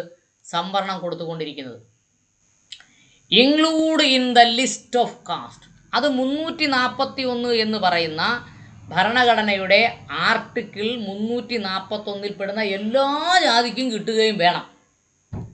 Is permitted to aspired by the few castes and those adequately represented. അത് പട്ടികജാതിയിൽ തന്നെ ഉള്ള ചില വിഭാഗത്തിന് മാത്രമായി കിട്ടരുത് എന്നും ബാക്കി എല്ലാവർക്കും ജനസംഖ്യയായി കിട്ടണമെന്നും ഇവിടെ വാദിക്കുന്നു. And advanced to belong to the creamy layer. അങ്ങനെ അഡ്വാൻസ്ഡ് ആയി ജോലിയും വിദ്യാഭ്യാസവും കിട്ടിയവരെ എന്തായിട്ട് കരുതണം? പട്ടികജാതിയിലെ ഒരു ക്രീമി ലെയറായിട്ട് കരുതണം. Then it to tantamount to create inequality where in the case of hunger every person is required to be fed to provide bread. അപ്പോൾ വിശക്കുന്നവന് എന്ത് കൊടുക്കണം? ബ്രെഡ് കൊടുക്കണം. അവന് ഫീഡ് ചെയ്യുന്നതിന് വേണ്ടിയുള്ള ബ്രെഡ് കൊടുക്കണം എന്ന പോളിസിയാണ് പഞ്ചാബ് ഇവിടെ അപ്ലൈ ചെയ്തിട്ടുള്ളത് എന്നാണ് ഇവിടെ ചർച്ച ചെയ്തിട്ടുള്ളത്. ഇത് entire basket of fruits cannot be given might to the cost others under the use forming homogeneous class. ഇപ്പോൾ ഹോമോജീനിയസ് ക്ലാസ് ആണ് എന്ന് പറഞ്ഞുകൊണ്ട് ഒരു കൊട്ട ഫ്രൂട്ടുണ്ട്, അത് മൈറ്റ് അറ്റ് ദ കോസ്റ്റ്, കഴിവുള്ളവൻ കൊണ്ടുപോകട്ടെ എന്ന് വിചാരിക്കുന്നത് ശരിയല്ല. മൈറ്റ് ഈസ് റൈറ്റ്, കഴിവുള്ളവൻ കൊണ്ടുപോകട്ടെ എന്ന് വിചാരിക്കുന്നത് ശരിയല്ല എന്നാണ് ഇവിടുത്തെ 40ാമത്തെ പാരഗ്രാഫിൽ ബഹുമാനപ്പെട്ട നമ്മുടെ സുപ്രീം കോടതി പറഞ്ഞിട്ടുള്ളത്. ഇനി കുറച്ച് പേജുകളേ ഉള്ളൂ. The constitution is an effective tool to social transformation. സാമൂഹിക പുരോഗതിയുടെ, സോഷ്യൽ ട്രാൻസ്ഫർമേഷൻ്റെ ഏറ്റവും എഫക്റ്റീവായൊരു ടൂളാണ്, ആയുധമാണ് ഭരണഘടന. അതെന്തിനു വേണ്ടി ഉപയോഗിക്കുന്നു? Removal of inequalities. ആ ഭരണഘടന ഇൻഇക്വാളിറ്റീസിനെ, തുല്യതയല്ലാത്തതിനെ ഇല്ലായ്മ ചെയ്യാൻ ഉപയോഗിക്കുന്നു. Intend to wipe off tears from everyone. എല്ലാവരുടെയും കണ്ണീരൊപ്പുന്നതിന് വേണ്ടിയും ഭരണഘടന ഉപയോഗിക്കുന്നു. The social realities cannot be ignored and overlooked while the constitution aim to comprehensive removal of disparity. തുല്യതയില്ലാത്ത സാധനങ്ങളെ ഇഗ്നോർ ചെയ്യുന്നതിനു വേണ്ടിയോ സാമൂഹികമായ യാഥാർത്ഥ്യങ്ങളെ കണ്ടില്ല എന്ന് നടിക്കുന്നതിന് വേണ്ടിയോ ഭരണഘടനാ കോടതികൾക്ക് കഴിയില്ല എന്നും ഇവിടെ വാദമുഖങ്ങൾ ഉന്നയിക്കുന്നുണ്ട്. Every purpose of providing reservation ഈ to take care disparity. Reservation എന്നതിൻ്റെ ഏറ്റവും പ്രധാനപ്പെട്ട ആവശ്യം തന്നെ ഡിസ്പാരിറ്റികളെ എന്ന് പറഞ്ഞാൽ തുല്യതയില്ലാത്തതിനെ തുല്യതയാക്കലാണ്. The constitution take care of inequalities. ഭരണഘടന തുല്യത അല്ലാത്തതിനെ തുല്യതയാക്കുന്നതിന് വേണ്ടി ശ്രമിക്കും. There are unequals within the list of scheduled caste. Scheduled കാസ്റ്റിനകത്ത് തുല്യതയില്ലാത്ത ജാതികളുണ്ട്. ആൻഡ് ഷെഡ്യൂൾഡ് ട്രൈബ്സ്, ഷെഡ്യൂൾഡ് ട്രൈബിനകത്തും തുല്യതയില്ലാത്ത ജാതികളുണ്ട്. And socially educationally backward class, socially educationally backward ക്ലാസ്സും എവിടെയുണ്ട്? ക്ലാസ്സിലും തുല്യതയില്ലാത്ത ജാതികളുണ്ട്. Various reports indicate that scheduled caste and scheduled tribe do not constitute a homogeneous class. ഈ രാജ്യത്തെ പ്രധാനപ്പെട്ട ഓരോ റിപ്പോർട്ടുകളും കാണിക്കുന്നത് ഷെഡ്യൂൾഡ് കാസ്റ്റും ഷെഡ്യൂൾഡ് ട്രൈബും എന്തല്ല, ഹോമോജീനിയസ് അല്ല എന്നാണ്. Homogeneous group. The aspiration of equal treatment for lowest strata to whom the fruits of reservation have not effectively reached. അതുകൊണ്ടെന്താ അവിടെ പറയുന്നത്? The aspiration of equal treatment, equal treatment കൊടുക്കണം എന്ന് പറയുന്ന ആ ആസ്പിറേഷൻ, ആ തത്വം, ആ സങ്കല്പം താഴെ വരുന്ന ജനങ്ങൾക്ക് ഇതുവരെ ലഭിച്ചിട്ടില്ല, ലോവസ്റ്റ് സ്ട്രാറ്റയ്ക്ക് കിട്ടിയിട്ടില്ല. To whom the fruit of reservation have not only effectively reached, it is remain dream. Reservation എന്ന് പറയുന്ന ഫ്രൂട്ട്സ് ഇപ്പോഴും സ്വപ്നം മാത്രമായി പല ജാതികളിലും അവശേഷിക്കുന്നുണ്ട്. അറ്റ് ദ സെയിം ടൈം, ഇതേ സാഹചര്യത്തിൽ തന്നെ various caste by and large remain where they remain unequals. അതുകൊണ്ട് പട്ടികജാതിയിൽ തന്നെ ചില കാസ്റ്റുകൾ എന്തായി മാറുന്നു? അൺഈക്വൽ ഗ്രൂപ്പായി മാറുന്നു, തുല്യതയില്ലാത്ത ഗ്രൂപ്പുകളായി മാറുന്നു. They are destined to carry their backwardness till eternity. അവർ എന്ത് ചെയ്യുന്നു? ബാക്ക്വേർഡ്നെസ് ഇല്ലാതാക്കിക്കൊണ്ട് നിലനിൽക്കാൻ കഴിയുകയും ചെയ്തിട്ടുണ്ട്. അതിൽ SC/ST അകത്ത് തന്നെ കുറച്ച് പേർ അങ്ങനെ ബാക്ക്വേർഡ്നെസ് ഇല്ലാതെ നിലനിൽക്കുന്നു. എന്ത് ബാക്ക്വേർഡ്നെസ്? സാമ്പത്തികമായ പിന്നോക്കാവസ്ഥ എന്നാണ് അവിടെ പറയുന്നത്. ദ സ്റ്റേറ്റ്സ് ഒബ്ലിഗേഷൻ, ഒരു സംസ്ഥാനത്തിൻ്റെ കടപ്പാട്, is to undertake the emancipation of deprived section of the community and eradicate inequalities. തുല്യത ഇല്ലാത്ത ജനവിഭാഗങ്ങളെ തുല്യത കമ്മ്യൂണിറ്റികളാക്കി മാറ്റുക എന്നതാണ് സ്റ്റേറ്റിൻ്റെ ഏറ്റവും പ്രധാനപ്പെട്ട കടപ്പാട്, ഒബ്ലിഗേഷൻ, കടപ്പാട്. When the reservation create inequalities, reservation ഇൻഇക്വാളിറ്റിയെ നിർമ്മിക്കുന്നുവെങ്കിൽ, ക്രിയേറ്റ് ചെയ്യുന്നെങ്കിൽ, within the reserve caste itself, reserved കാറ്റഗറിക്കകത്തുള്ള ജാതികളിൽ റിസർവേഷൻ കൊണ്ട് ഇൻഇക്വാളിറ്റി ഉണ്ടാക്കുന്നുണ്ട് എങ്കിൽ it is required to be take care of the state to making sub classification. അതുകൊണ്ട് സംസ്ഥാനം സബ് ക്ലാസിഫിക്കേഷൻ നടത്തിക്കൊണ്ട് ആ ഇൻഇക്വാളിറ്റിയെ പരിഗണിക്കേണ്ടതുണ്ട്, പരിഹരിക്കേണ്ടതുണ്ട്. And adopting distributive justice method so that the state largest does not concentrate in few hands in equal justice to all provide. അപ്പോൾ എന്താ പറഞ്ഞത്? Adopting the theory of distributive justice, നീതി വിതരണം ചെയ്യുക എന്ന് പറയുന്ന തിയറിയാണ് അവിടെ സംവരണ വിഭാഗത്തിനിടയിൽ ഉപയോഗിക്കേണ്ടത്. That the state largest does not concentrate the few hand എന്ന് പറഞ്ഞാൽ സംവരണ ഉദ്യോഗങ്ങളും സംവരണ വിദ്യാഭ്യാസങ്ങളും ചില വിഭാഗത്തിൻ്റെ കയ്യിൽ മാത്രം ഒതുങ്ങി നിൽക്കാൻ പാടില്ല എന്ന് പറയുന്നു. പക്ഷേ ബഹുമാനപ്പെട്ട സുപ്രീം കോടതി ഇന്ത്യയിലെ മൊത്തം സമ്പത്തിനെക്കുറിച്ചും മൊത്തം ഉദ്യോഗത്തിനെക്കുറിച്ചും ഇവിടെ പറയുന്നില്ല എന്നും നമ്മൾ ശ്രദ്ധിക്കേണ്ടതാണ് കേട്ടോ. It involves redistribution and reallocation of resource of opportunities and equitable access to all public and social goods to fulfil the very purpose of the constitutional mandate for equal justice for all. ഭരണഘടനയുടെ ഏറ്റവും പ്രധാന തത്വമായ equal justice for all എന്ന principle നടപ്പാക്കുന്നതിന് വേണ്ടി distribution of and reallocation of resources. Resource, ഇവിടെ resource എന്ന് ഉദ്ദേശിക്കുന്നത് എന്താ? സർക്കാർ സ്ഥാപനങ്ങളിലെ അഡ്മിഷൻ, പിന്നെ സർക്കാർ ഉദ്യോഗം. ഇതിനെ രണ്ടിനെയും വിതരണം ചെയ്യണം. എവിടെ? പട്ടികജാതിക്കകത്ത് വിതരണം ചെയ്യണമെന്ന് അവിടെ പറയുന്നു. It involved redistribution and reallocation of resources and opportunities to equitable access to public and social good to fulfill very purpose of the constitutional mandate to equal justice. തുല്യനീതി ഉണ്ടാക്കുന്നതിന് വേണ്ടി അവസരങ്ങളും പിന്നെ പ്രകൃതി വിഭവങ്ങളും വിതരണം ചെയ്യേണ്ടതുണ്ട് എന്നും പറയുന്നു. പക്ഷേ ഇവിടെ ഒന്നും എന്തിനെക്കുറിച്ച് ചർച്ച ചെയ്യുന്നില്ല? മണ്ഡൽ കമ്മീഷൻ റിപ്പോർട്ടിനെ കുറിച്ച് ചർച്ച ചെയ്യുന്നില്ല. Okay, providing a percent of reservation within the permissible limit is within the powers of state legislature. പിന്നെന്താ പറയുന്നത്? Providing the percent of reservation. റിസർവേഷൻ്റെ അനുപാതം തീരുമാനിക്കുന്നത് ആരുടെ അധികാര പരിധിയിൽ വരുന്നു? സംസ്ഥാനത്തിൻ്റെ അധികാര പരിധിയിൽ വരുന്നു. It cannot be deprive of its concomitant powers to make reasonable classification within a particular class and scheduled caste, scheduled tribes and socially economically backward class without depriving others. നോക്കൂ, മറ്റുള്ളവരുടെ അവകാശങ്ങൾ ലംഘിക്കാതെ ഷെഡ്യൂൾഡ് കാസ്റ്റിനെയും ഷെഡ്യൂൾഡ് ട്രൈബിനെയും പ്രത്യേകം classification നടത്തുന്നതിന് വേണ്ടിയുള്ള അധികാരം ആർക്കുണ്ട്? സംസ്ഥാന government ഉണ്ട് എന്നും ഇവിടെ പറയും. അവിടെയാ പറഞ്ഞ without depriving others in the list. ലിസ്റ്റിലുള്ള മറ്റ് ജാതിക്കാരുടെ സംവരണം എടുത്തു കളയാതെ ഒരു പ്രത്യേക വിഭാഗത്തിന് കൂടുതൽ സംവരണം അനുവദിക്കുവാൻ ഗവൺമെൻറ്റിന് അധികാരമുണ്ടെന്ന് പറയുന്നു. To achieve the real purpose of reservation. റിസർവേഷൻ്റെ യഥാർത്ഥ പർപ്പസ് അച്ചീവ് ചെയ്യുന്നതിന് വേണ്ടി, നേടിയെടുക്കുന്നതിന് വേണ്ടി within the constitutional dynamics.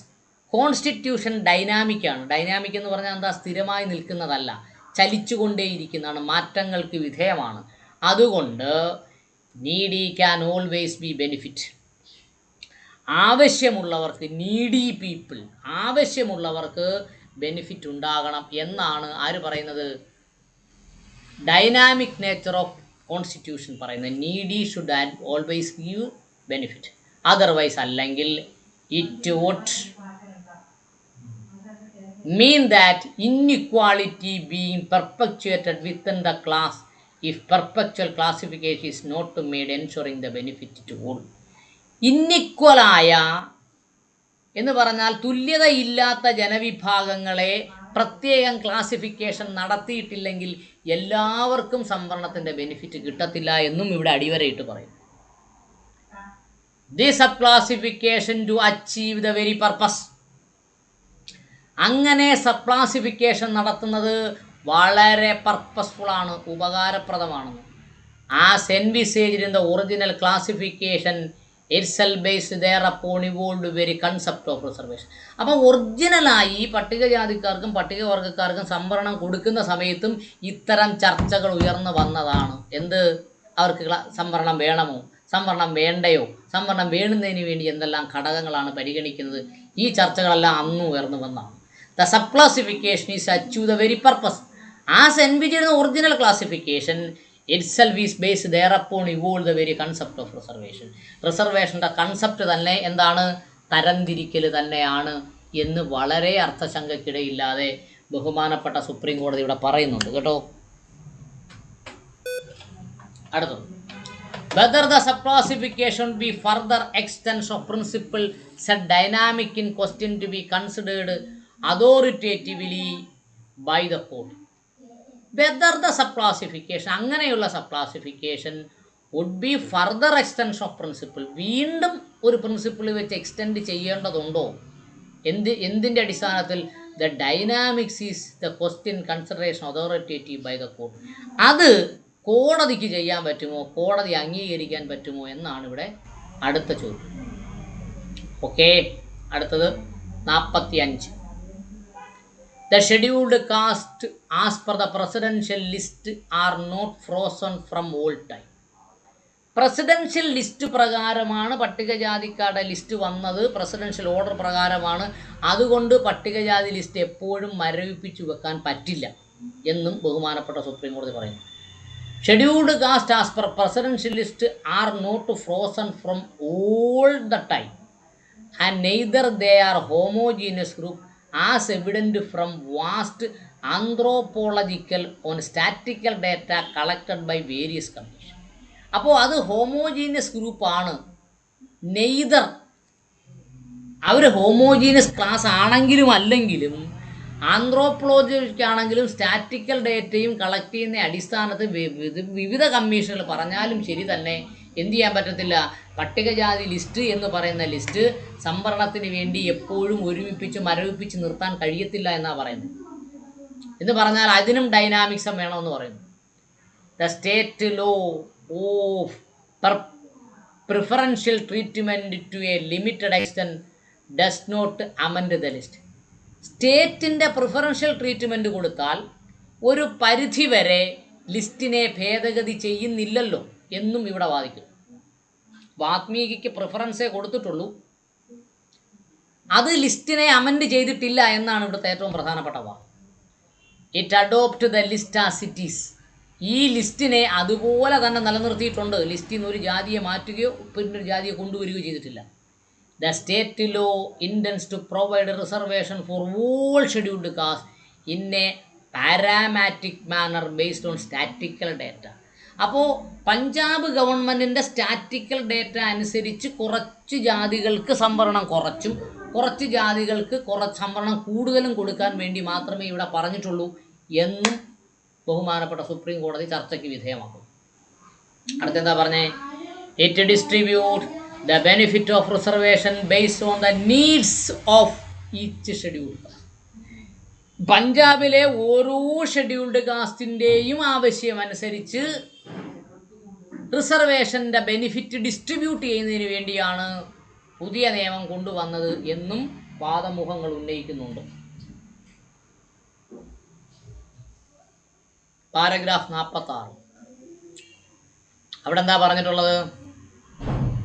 The state has competence to grant reservation benefit to scheduled caste and scheduled tribe in the terms of Article 15 subclause 4 and 16 subclause 4 and also 31 subclause 1, 32 subclause 1. ഇവിടെ എന്താ പറഞ്ഞേ? 15 സബ്ക്ലോസ് 4ൻ്റെ അടിസ്ഥാനത്തിലും 16 സബ്ക്ലോസ് 4ൻ്റെ അടിസ്ഥാനത്തിലും 341 1ൻ്റെ അടിസ്ഥാനത്തിലും 342 1ൻ്റെ അടിസ്ഥാനത്തിലും പട്ടികജാതി വർഗ വിഭാഗങ്ങൾക്ക് സംവരണത്തിൻ്റെ ആനുകൂല്യം കിട്ടിക്കൊണ്ടിരിക്കുന്നു. അപ്പോൾ 16 ക്ലോസ് 4ൻ്റെ അടിസ്ഥാനത്തിൽ എന്ന് പറയുന്നത് അപകടമാണ്. എന്താണ്? OBCക്ക് ഏർപ്പെടുത്തിയ ക്രീമി ലെയർ 16 ക്ലോസ് 4ൻ്റെ അടിസ്ഥാനത്തിൽ പട്ടികജാതിക്കാർക്കും ഏർപ്പെടുത്താൻ വേണ്ടിയുള്ള ഒരു ശ്രമമാണ്. 16 ക്ലോസ് 4ൻ്റെ അടിസ്ഥാനത്തിലാണ് സംവരണം കിട്ടുന്നത് എന്ന് വാദിക്കുന്നു. It prescribe the extend percentage of reservation to different class. പട്ടികജാതിയിൽ തന്നെ ഡിഫറൻറ്റ് ക്ലാസ്സുകൾക്ക് പേഴ്സൻറ്റേജ് അടിസ്ഥാനത്തിൽ റിസർവേഷൻ കൊടുക്കണം എന്നാണ് ഇവിടെ പറയുന്നത്. ഇറ്റ് പ്രിസ്ക്രൈബ്, ഇത് നിർദ്ദേശിക്കുന്നു. The extent or percent of reservation to different classes. പട്ടികജാതിക്കാർ ഒരു ക്ലാസ് അല്ലെങ്കിൽ പേഴ്സൻറ്റേജ് ഓഫ് റിസർവേഷൻ ഓരോ ക്ലാസ്സിനും കൊടുക്കണമെന്ന് ഇത് നിർദ്ദേശിക്കുന്നു. ഏത് നിർദ്ദേശിക്കുന്നു? 16 ക്ലോസ് 4 നിർദ്ദേശിക്കുന്നു എന്നാണ് പറയുന്നത്. The state government can decide the manner and quantum of reservation. Reservation എങ്ങനെ കൊടുക്കണമെന്നും എത്ര അളവിൽ കൊടുക്കണമെന്നും, ക്വാണ്ടം ഓഫ് റിസർവേഷൻ എന്ന് പറഞ്ഞ അളവ്, മാനർ എന്ന് പറഞ്ഞ രീതി, സ്റ്റേറ്റ് ഗവൺമെൻറ് ഏത് രീതിയിൽ സംവരണം കൊടുക്കണമെന്നും എത്ര അളവിൽ സംവരണം കൊടുക്കണമെന്നും തീരുമാനിക്കുന്നത് ആരാണ്? സ്റ്റേറ്റ് ഗവൺമെൻറ് ആണ് എന്നാണ് ഇവിടെ പറഞ്ഞിട്ടുള്ളത്. ഓക്കെ. ആസ് സച്ച്, അതുപോലെ ഇത് state can also make sub classification. സ്റ്റേറ്റിന് സബ് ക്ലാസിഫിക്കേഷൻ നടത്താം എന്ന് സുപ്രീം കോടതി പറഞ്ഞിട്ടുണ്ട്. Then providing reservation to all caste. എല്ലാ ജാതിക്കും റിസർവേഷൻ കൊടുക്കുമ്പോഴും എന്തു ചെയ്യാം? സബ് ക്ലാസിഫിക്കേഷൻ നടത്താവുന്നതാണ്. In the list based on rational that would conform with the very spirit of Article 14, 15 16 of constitution providing reservation. നോക്കൂ, ഭരണഘടനയിലെ 14, 15, 16 എന്നിവ റിസർവേഷൻ പറയുന്നതനുസരിച്ച് ആ സ്പിരിറ്റ് നിലനിർത്തിക്കൊണ്ട് സബ് ക്ലാസിഫിക്കേഷൻ നടത്തി സംവരണം കൊടുക്കാം. അതിന് സ്റ്റേറ്റ് ഗവൺമെൻറ് അധികാരമുണ്ട് എന്നാണ് ബഹുമാനപ്പെട്ട സുപ്രീം കോടതി ഇവിടെ പറഞ്ഞിട്ടുള്ളത്. നോക്കൂ, the state government cannot tamper with the list. ലിസ്റ്റിനകത്ത് എന്ത് ചെയ്യരുത്? ഡിസ്ക്രീഷൻ നടത്തരുത്. It can neither include nor exclude the caste in the list. ഒരു ജാതിയെ ഉൾപ്പെടുത്താനോ ഒരു ജാതിയെ ഒഴിവാക്കുന്നതിനോ ആര് ചെയ്യരുത്? സ്റ്റേറ്റ് ഗവൺമെൻറ് ചെയ്യരുത്. Or make enquiry whether any synonym exist held in the മിലിറ്റ്. അതിനകത്ത് പ്രത്യേകമായൊരു ജാതിയെ ഒഴിവാക്കുന്നതിനോ ഉൾപ്പെടുത്തുന്നതിനോ ഉള്ള അവസരങ്ങളൊന്നും ആര് ചെയ്യരുത്? സ്റ്റേറ്റ് ഗവൺമെൻറ് ചെയ്യരുത്. പക്ഷേ എന്ത് ചെയ്യാം? ഏത് ജാതിക്ക് എത്ര കൊടുക്കണം, ഏത് ജാതിക്ക് എങ്ങനെ കൊടുക്കണം എന്നൊക്കെ തീരുമാനിക്കാൻ ആർക്ക് അവകാശമുണ്ടെന്നാണ് പറയുന്നത്? സ്റ്റേറ്റ് ഗവൺമെൻറ് അവകാശമുണ്ടെന്നാണ് പറയുന്നത്. The state government is conferred with the power to provide reservation and distribute it equitability. State government is conferred with power. State ഗവൺമെൻറ്റിന് അധികാരമുണ്ട് ടു പ്രൊവൈഡ് റിസർവേഷൻ കൊടുക്കാൻ, ആൻഡ് ഡിസ്ട്രിബ്യൂട്ട് ഇക്വിറ്റബിളി. ഓരോ ജാതിക്കും തുല്യമായ രീതിയിൽ റിസർവേഷൻ കൊടുക്കാൻ ആർക്ക് അധികാരമുണ്ട്? സംസ്ഥാന ഗവൺമെൻറ് അധികാരമുണ്ട്. എന്ന് പറഞ്ഞാൽ പട്ടികജാതിയിലെ കേരളത്തിലെ 53 ജാതിക്ക് ഓരോന്നിൻ്റെയും റിസർവേഷൻ ഫിക്സ് ചെയ്യാൻ ആർക്ക് അധികാരമുണ്ട്? സ്റ്റേറ്റ് ഗവൺമെൻറ് അധികാരമുണ്ടെന്നാണ് ഈ പറഞ്ഞുകൊണ്ട് വരുന്നത്. The state government is the best judge as the disparity of different area. State ഗവൺമെൻറ്റാണ് ഒരു ജനസമൂഹത്തിന് എത്രത്തോളം സാമ്പത്തികവും സാമൂഹികവുമായ ഉയർച്ചയുണ്ട് താഴ്ചയുണ്ട് എന്ന് തീരുമാനമെടുക്കാനുള്ള ഏറ്റവും പ്രധാനപ്പെട്ട അതോറിറ്റി ആരാണ്? സ്റ്റേറ്റ് ഗവൺമെൻറ്റാണ്, സെൻട്രൽ ഗവൺമെൻറ് അല്ല എന്നും ബഹുമാനപ്പെട്ട ഹൈക്കോടതി പറയുന്നു. ആ സെൻറ്റൻസ് ഇങ്ങനെയാണ്: the state government is the best judge as to disparity in different area.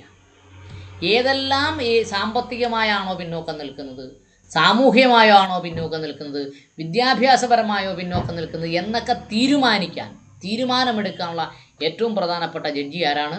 State ഗവൺമെൻറ്റാണ്. ഇൻ അവർ ഒപ്പീനിയൻ, ബഹുമാനപ്പെട്ട സുപ്രീം കോടതിയുടെ അഭിപ്രായത്തിൽ, it is for the state government to judge equitable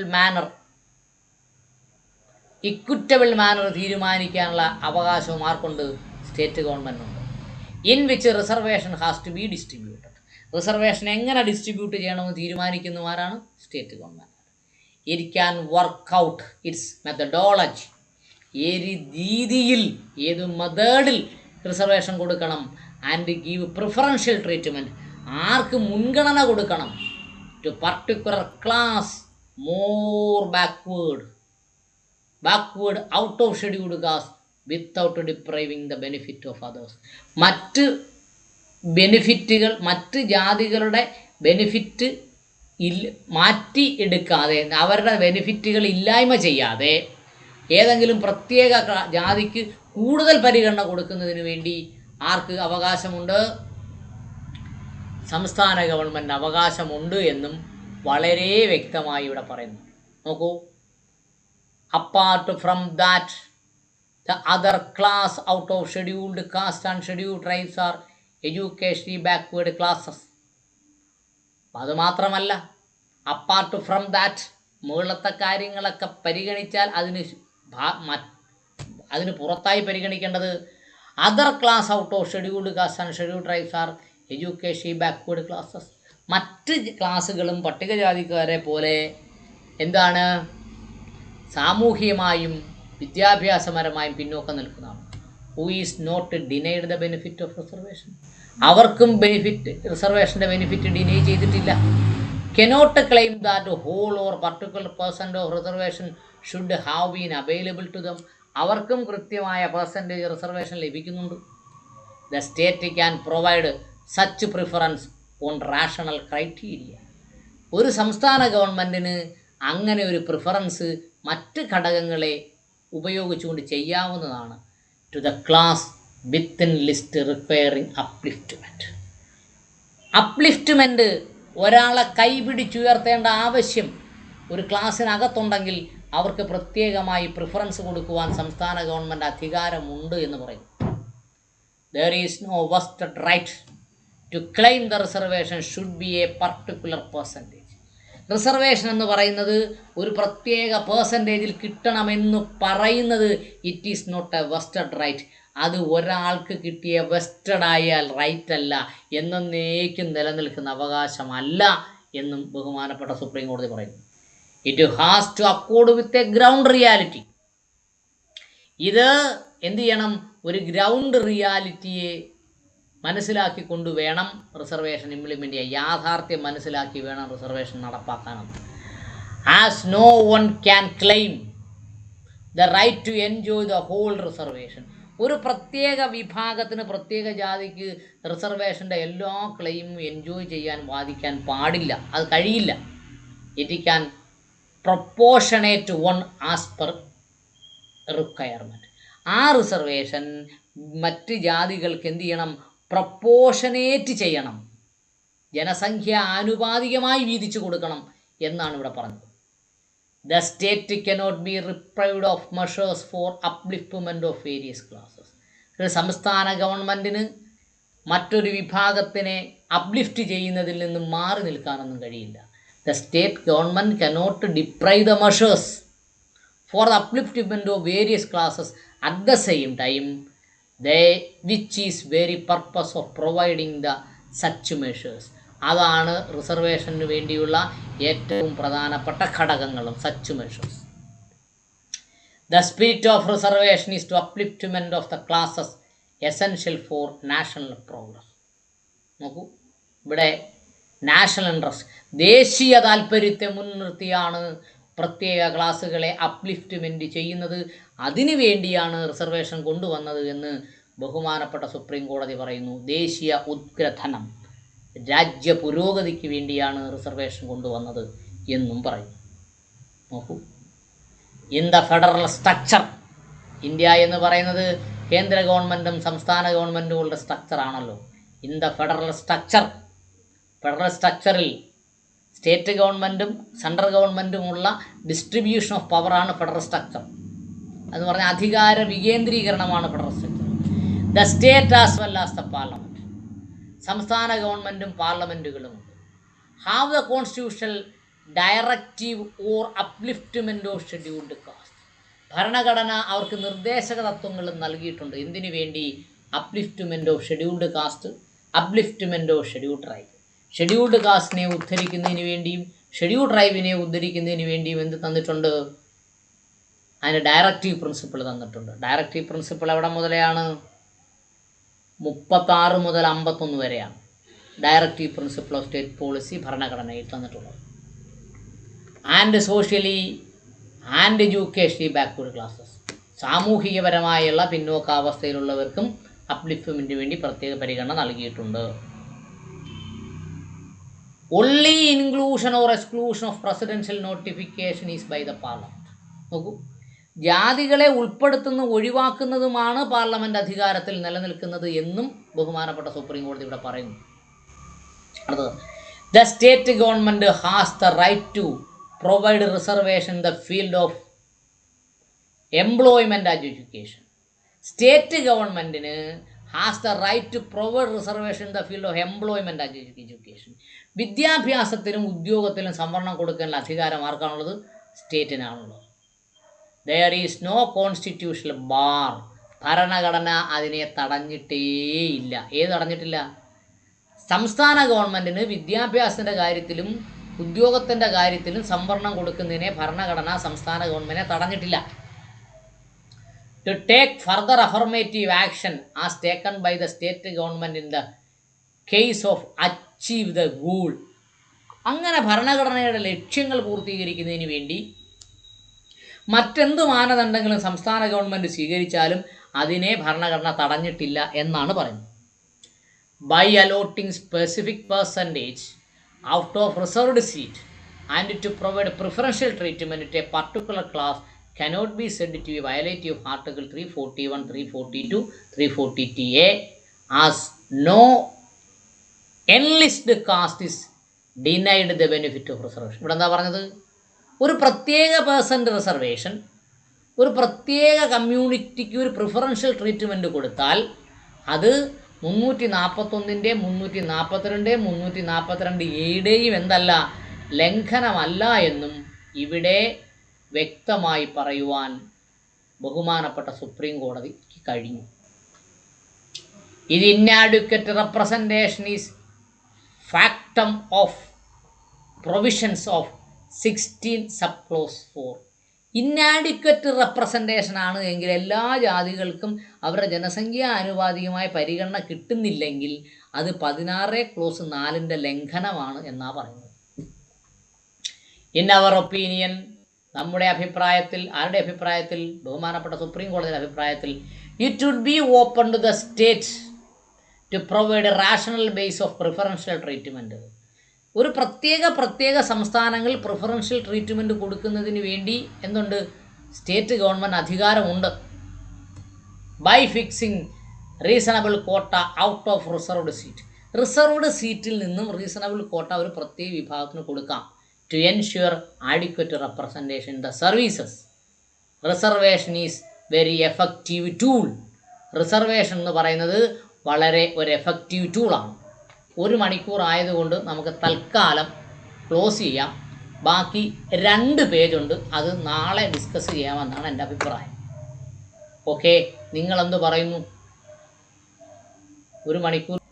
okay, നമ്മുടെ ഗോപിദാസൻ സാറ് മുതൽ തുടങ്ങിയാൽ സൗകര്യമാണ്. ഇപ്പോഴത്തെ ചർച്ചയെല്ലാം സബ് ക്ലോസിഫിക്കേഷൻ നടത്താമെന്ന ചർച്ചയാണ്. ഇത് സബ് ക്ലാസിഫിക്കേഷൻ നടത്താമെന്നുള്ള ചർച്ചയ്ക്ക് വേണ്ടുന്ന ആനുകൂല്യങ്ങളാണല്ലോ ഇവർ പറഞ്ഞിട്ടുള്ളൂ. ജഡ്ജ്മെന്റിൽ അവർ പറയുന്ന മുഴുവൻ അതിനെ അനുകൂലിച്ചുള്ള കാര്യങ്ങളിലേ പറഞ്ഞിട്ടുള്ളൂ. അതേസമയം അവർ പറയുന്നു എവിടെയും ഭരണഘടന അവർക്ക് മതിയായ പ്രാതിനിധ്യം കൊടുക്കുന്നതിന് വിഘാതം നിന്നിട്ടില്ല, ഭരണഘടനയിൽ അതിനുള്ള പ്രൊവിഷൻ ഉണ്ടെന്ന് പറയുമ്പോൾ പോലും നമ്മൾ ഒരു കാര്യം, മറ്റുള്ള പല ഏരിയകളിലും പട്ടികക്കാർക്ക് ഇതിന് റിസർവേഷൻ കിട്ടിയിട്ടില്ല എന്നുള്ള കാര്യം അവർ പറയാത്ത എന്തെന്നുള്ള ചോദ്യം നിൽക്കുകയാണ്. ഫോർ എക്സാമ്പിൾ, നമ്മുടെ ഹയർ പോസ്റ്റുകളിൽ ഒന്നും നമ്മുടെ ആളുകൾ എത്തിയിട്ടില്ല ഇപ്പോഴും. എന്തുകൊണ്ട് ഇത്ര 70 വർഷമായിട്ട് എത്തിയിട്ടില്ലെന്ന് ഉത്തരം പറയാൻ ഒരു വാക്ക് പോലും ഉപയോഗിച്ചില്ല. അല്ലെങ്കിൽ നമുക്ക് ഇതിനുവേണ്ടി വാദിച്ച വക്കീലന്മാർ അതിന് പറഞ്ഞിട്ടില്ല എന്ന് എനിക്ക് തോന്നുന്നു. അപ്പൊ അല്ലെങ്കിൽ ഇതെല്ലാം പ്രൊവിഷൻ ഉണ്ടെന്ന് അവർ പലയിടത്തും പറയുന്നുണ്ട്. ഇന്ദിരാസ്വാമി കേസ് തന്നെ ഒരു 10 15 ഇടങ്ങളിൽ, 15 അതിൽ കൂടുതൽ ഇടങ്ങളിൽ പറഞ്ഞിട്ടുണ്ട്. അതിനകത്തൊക്കെ അവർ ഉദ്ദേശിക്കുന്ന മുഴുവൻ OBC-യുടെ കാര്യം ഇതിനകത്ത് മിങ്കിള് അല്ലെങ്കിൽ അത് കൂട്ടിക്കുഴയ്ക്കാൻ ശ്രമിച്ചിട്ടുള്ളത്. അതാണ് 16(4) വീണ്ടും പറയുന്നതിന്റെ കാരണം. അതാണ് 16(4) ആണ് ഈ റിസർവേഷന്റെ അടിസ്ഥാനം പറഞ്ഞു തീർക്കുന്ന വഴി OBC കിട്ടേണ്ട പിന്നെ ക്രീമി ലെയർ അതിനകത്ത് അടിച്ചേൽപ്പിക്കാനുള്ള ശ്രമമാണ് സത്യമായിട്ട് നടക്കുന്നത്. അത് എനിക്കുള്ള അഭിപ്രായം എന്ന് പറഞ്ഞാൽ ഞാൻ 90% ഈ ജഡ്ജ്മെന്റിനെ എതിർക്കുമെന്ന് പറയുമ്പോൾ പോലും നമ്മുടെ സത്യാവസ്ഥകളുണ്ട്. ബാക്കിയുള്ള 10% എന്ത് ചെയ്യുന്നുള്ള കാര്യം നമ്മൾ. അതിനകത്തൊരു വേറെ കാര്യം പറയുന്നത്, ഇതിന്റെ ഉള്ളിൽ തന്നെ ഈ ആരെയും ഇതിനകത്ത് ഒഴിവാക്കുന്നില്ല. ഇപ്പോൾ സംവരണത്തിലേക്ക് വരുന്ന ആരെയും ഒഴിവാക്കാതെയാണ് മറ്റുള്ളവർക്ക് പിന്നെ അതിന്റെ ഒരു പ്രാതിനിധ്യം കൊടുക്കുന്നത്, അല്ലെങ്കിൽ അവർക്കൊരു പിന്നോക്കാവസ്ഥയിൽ നിന്ന് മുന്നോട്ട് വരാനുള്ള അവസരം കൊടുക്കുന്നു പറയുന്നത് ഒരു നല്ല കാര്യമായിട്ട് എനിക്ക് തോന്നുന്നത്. അല്ല ആരെയും ഇതിനകത്ത് ഒഴിവാക്കുന്നതായിട്ട് പല കേസിലും പറഞ്ഞില്ല. ഫൈനൽ സ്റ്റേജ് വരുമ്പോൾ അറിയാം, ഫൈനൽ ജഡ്ജ്മെന്റിന്റെ ഫൈനൽ വേർഡുകൾ കണ്ടാലേ കൃത്യമായിട്ട് പറയാൻ പറ്റുള്ളൂ. അതിനകത്ത് അത് വളരെ പ്രധാനപ്പെട്ടതുമാണ്. അവസാനം എന്തുകൊണ്ട് ഈ പറയുന്ന എല്ലാ പോസ്റ്റുകളിലും എന്തുകൊണ്ട് സർക്കാർ റിസർവേഷൻ പാലിച്ചിട്ടില്ല? മുകളിലുള്ള തട്ടുകളിലുള്ള പലയിടത്തും പട്ടികജാതി എത്തിയിട്ടില്ല. നിങ്ങൾക്ക് ഈ പിന്നെ ഷെഡ്യൂൾ കാസ്റ്റിന്റെ ഉള്ളിൽ തന്നെ ആളുകൾക്ക് പലർക്കും പ്രാതിനിധ്യം കിട്ടുന്നില്ല എന്ന് പറയുമ്പോൾ പോലും 70 വർഷമായിട്ടും പ്രാതിനിധ്യം മോൾത്തട്ടിൽ എത്തിയിട്ടില്ല എന്ന കാര്യം നമ്മൾ പറയാൻ വിസ്മരിക്കാൻ പാടില്ല. അത് അപ്പൊ അത് നമ്മുടെ കുഴപ്പം കൊണ്ട് വന്നതാണെന്ന് പറയാൻ പറ്റില്ല, സർക്കാരിന്റെ കുഴപ്പം കൊണ്ട് തന്നെയാണ്. അതാണ് അവർ പറയുന്നത്. ഭരണഘടനയിൽ ഒരിടത്തും പറയുന്നില്ല ഈ ഇതുപോലത്തെ പിന്നെ റെപ്രസെന്റേഷൻ വേണ്ട എന്ന് ഒരിടത്തും പറഞ്ഞിട്ടില്ല. പല ആർഗ്യുമെന്റിലും അങ്ങനെയാണ് അവർ പറഞ്ഞു കേട്ടില്ല. ഏതായാലും ഫൈനൽ ജഡ്ജ്മെന്റ് വരുമ്പോൾ ഇതെല്ലാം വരുമായിരിക്കും. പക്ഷെ ബാധിച്ച കേസിൽ ഈ കാര്യങ്ങളൊന്നും തക്കതായ റെപ്രസെന്റേഷൻ വേണമെന്നുള്ള കാര്യം ഇതുവരെ പറഞ്ഞിട്ടില്ല. നിങ്ങൾ വരുമ്പോൾ പോലും 2 കാര്യങ്ങൾ എനിക്ക് ഇതിനകത്ത് അനുകൂലമായിട്ട് പറയാറുള്ളൂ. ഒന്ന്, നമ്മള് ഇപ്പൊ നമ്മൾ ക്രീമി ലെയർ ഇംപ്ലിമെന്റ് ചെയ്യുകയാണെങ്കിൽ ഇതെല്ലാ ആനുകൂല്യങ്ങളും സർക്കാരും ഭരണഘടനയും എല്ലാം കൊടുത്തിട്ടും എന്തുകൊണ്ട് മുഴുവൻ ആളുകൾക്കും വക്കീൽ സാർ കേൾക്കുന്നുണ്ടോ? എല്ലാ ഭരണഘടനാ പ്രൊട്ടക്ഷനും എല്ലാ ആനുകൂല്യങ്ങളും കൊടുത്തിട്ട് എന്തുകൊണ്ട് മുഴുവൻ സീറ്റുകളും ഫില്ല് ചെയ്യുന്നില്ല എന്നുള്ള ഒറ്റ ചോദ്യം. രണ്ടാമത്തെ ചോദ്യം, ഈ ക്രീമി ലെയർ ഇംപ്ലിമെന്റ് ചെയ്താൽ പോലും ഇത് കിട്ടാതിരിക്കുന്ന ആളുകൾക്ക് ഇതെല്ലാം ഫില്ല് ചെയ്യുന്നുള്ള ഉറപ്പും ഇവർ തരുന്നില്ല. എങ്ങനെ ഉറപ്പിക്കാൻ പറ്റും? അവർക്ക് പഠിക്കാൻ പറ്റുന്നില്ല, ജോലി കിട്ടുന്നില്ല, അതിനകത്ത് എത്തിപ്പെട്ടാൻ കിട്ടുന്നില്ല സാഹചര്യത്തില്, കിട്ടാത്തൊരു സാഹചര്യത്തില് കിട്ടാൻ സാധ്യതയുള്ള ആളുകൾ നിങ്ങൾ ഒഴിവാക്കിയാൽ പിന്നെ എങ്ങനെ ഈ മുകളിലേക്ക് ഇവർ വരും, അടിയിലുള്ള ആളുകൾ വരും? ഇത്രയും കാലമായിട്ട് ഇതിനു വേണ്ടി പ്രയത്നിച്ച, അല്ലെങ്കിൽ ജോലി കിട്ടിയ, അല്ലെങ്കിൽ ആനുകൂല്യങ്ങൾ അനുഭവിച്ച ആളുകൾക്ക് മുകളിലെത്താൻ പറ്റിയില്ല എങ്കിൽ ഭാവിയിൽ ഇതൊന്നുമില്ലാത്ത ഇതിൽ താഴെ ഇരിക്കുന്ന ആളുകൾ എന്ന് ഈ മുകളിലേക്ക് എത്തും, അല്ലെങ്കിൽ ഇതെല്ലാം ഫില്ല് ചെയ്യുന്നുള്ള ചോദ്യത്തിന് ഉത്തരം പറയേണ്ടത്. അതാണ് എനിക്ക് ഇതിനകത്ത് പറയാനുള്ളത്. യെസ്, വിനയൻ സാറേ.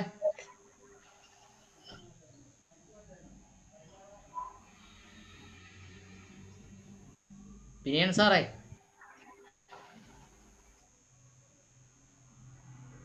വിനയൻ സാറേ കേൾക്കാമോ? വിനയൻ സാറേ നാരായണ സാറാണോ? നാരായണ സാറാണോ? ആ, നാരായണൻ സാർ. ആ ശരി, ആള് പേര് വിളിച്ചത് മാറിപ്പോയതാ കേട്ടോ. നാരായണ സാർ പറ. ഈ sub classification equal justice for all എന്ന് പറഞ്ഞിട്ട് പട്ടികജാതിക്കാരുടെ കാര്യത്തിൽ മാത്രം ഇങ്ങനെ ഈ സബ് ക്ലാസിഫിക്കേഷൻ നടത്തുമ്പോൾ നമ്മളെ ഭരണഘടനയുടെ പാർട്ട് 3 വരുന്ന എക്സ്ക്ലൂസീവ് ഫോർ ഫണ്ടമെന്റൽ റൈറ്റ്സ്, ഈ ഫണ്ടമെന്റൽ റൈറ്റ്സിൽ 15/4 16/4 ഒക്കെ പറയുമ്പോൾ നമ്മുടെ ഒരു കാര്യം വരുമ്പോൾ അവരത് പറയും that is not fundamental right എന്ന് പറഞ്ഞ് അവർ മാറ്റി നിർത്തുന്നു. അതേസമയം 12 മുതൽ 35 വരെ ഭരണഘടനാപരമായ ഫണ്ടമെന്റൽ റൈറ്റിൽ തന്നെയാണല്ലോ വരുന്നത്. എന്നാൽ ഈ നമ്മുടെ കാര്യത്തിൽ വരുമ്പോൾ മാത്രം 15/4 16/4 ഒക്കെ പറയുമ്പോൾ അവർ പ്രൊമോഷന്റെ കാര്യം പറയുമ്പോൾ ഒക്കെ പറയുമ്പോൾ അവർ പറയുന്നു അത് ഫണ്ടമെന്റൽ റൈറ്റ് അല്ല, അതുകൊണ്ട് അത് വേണമെങ്കിൽ മറ്റവർക്ക് തീരുമാനിക്കാമെന്ന് പറഞ്ഞ് മാറ്റുന്ന ഒരു അവസ്ഥ.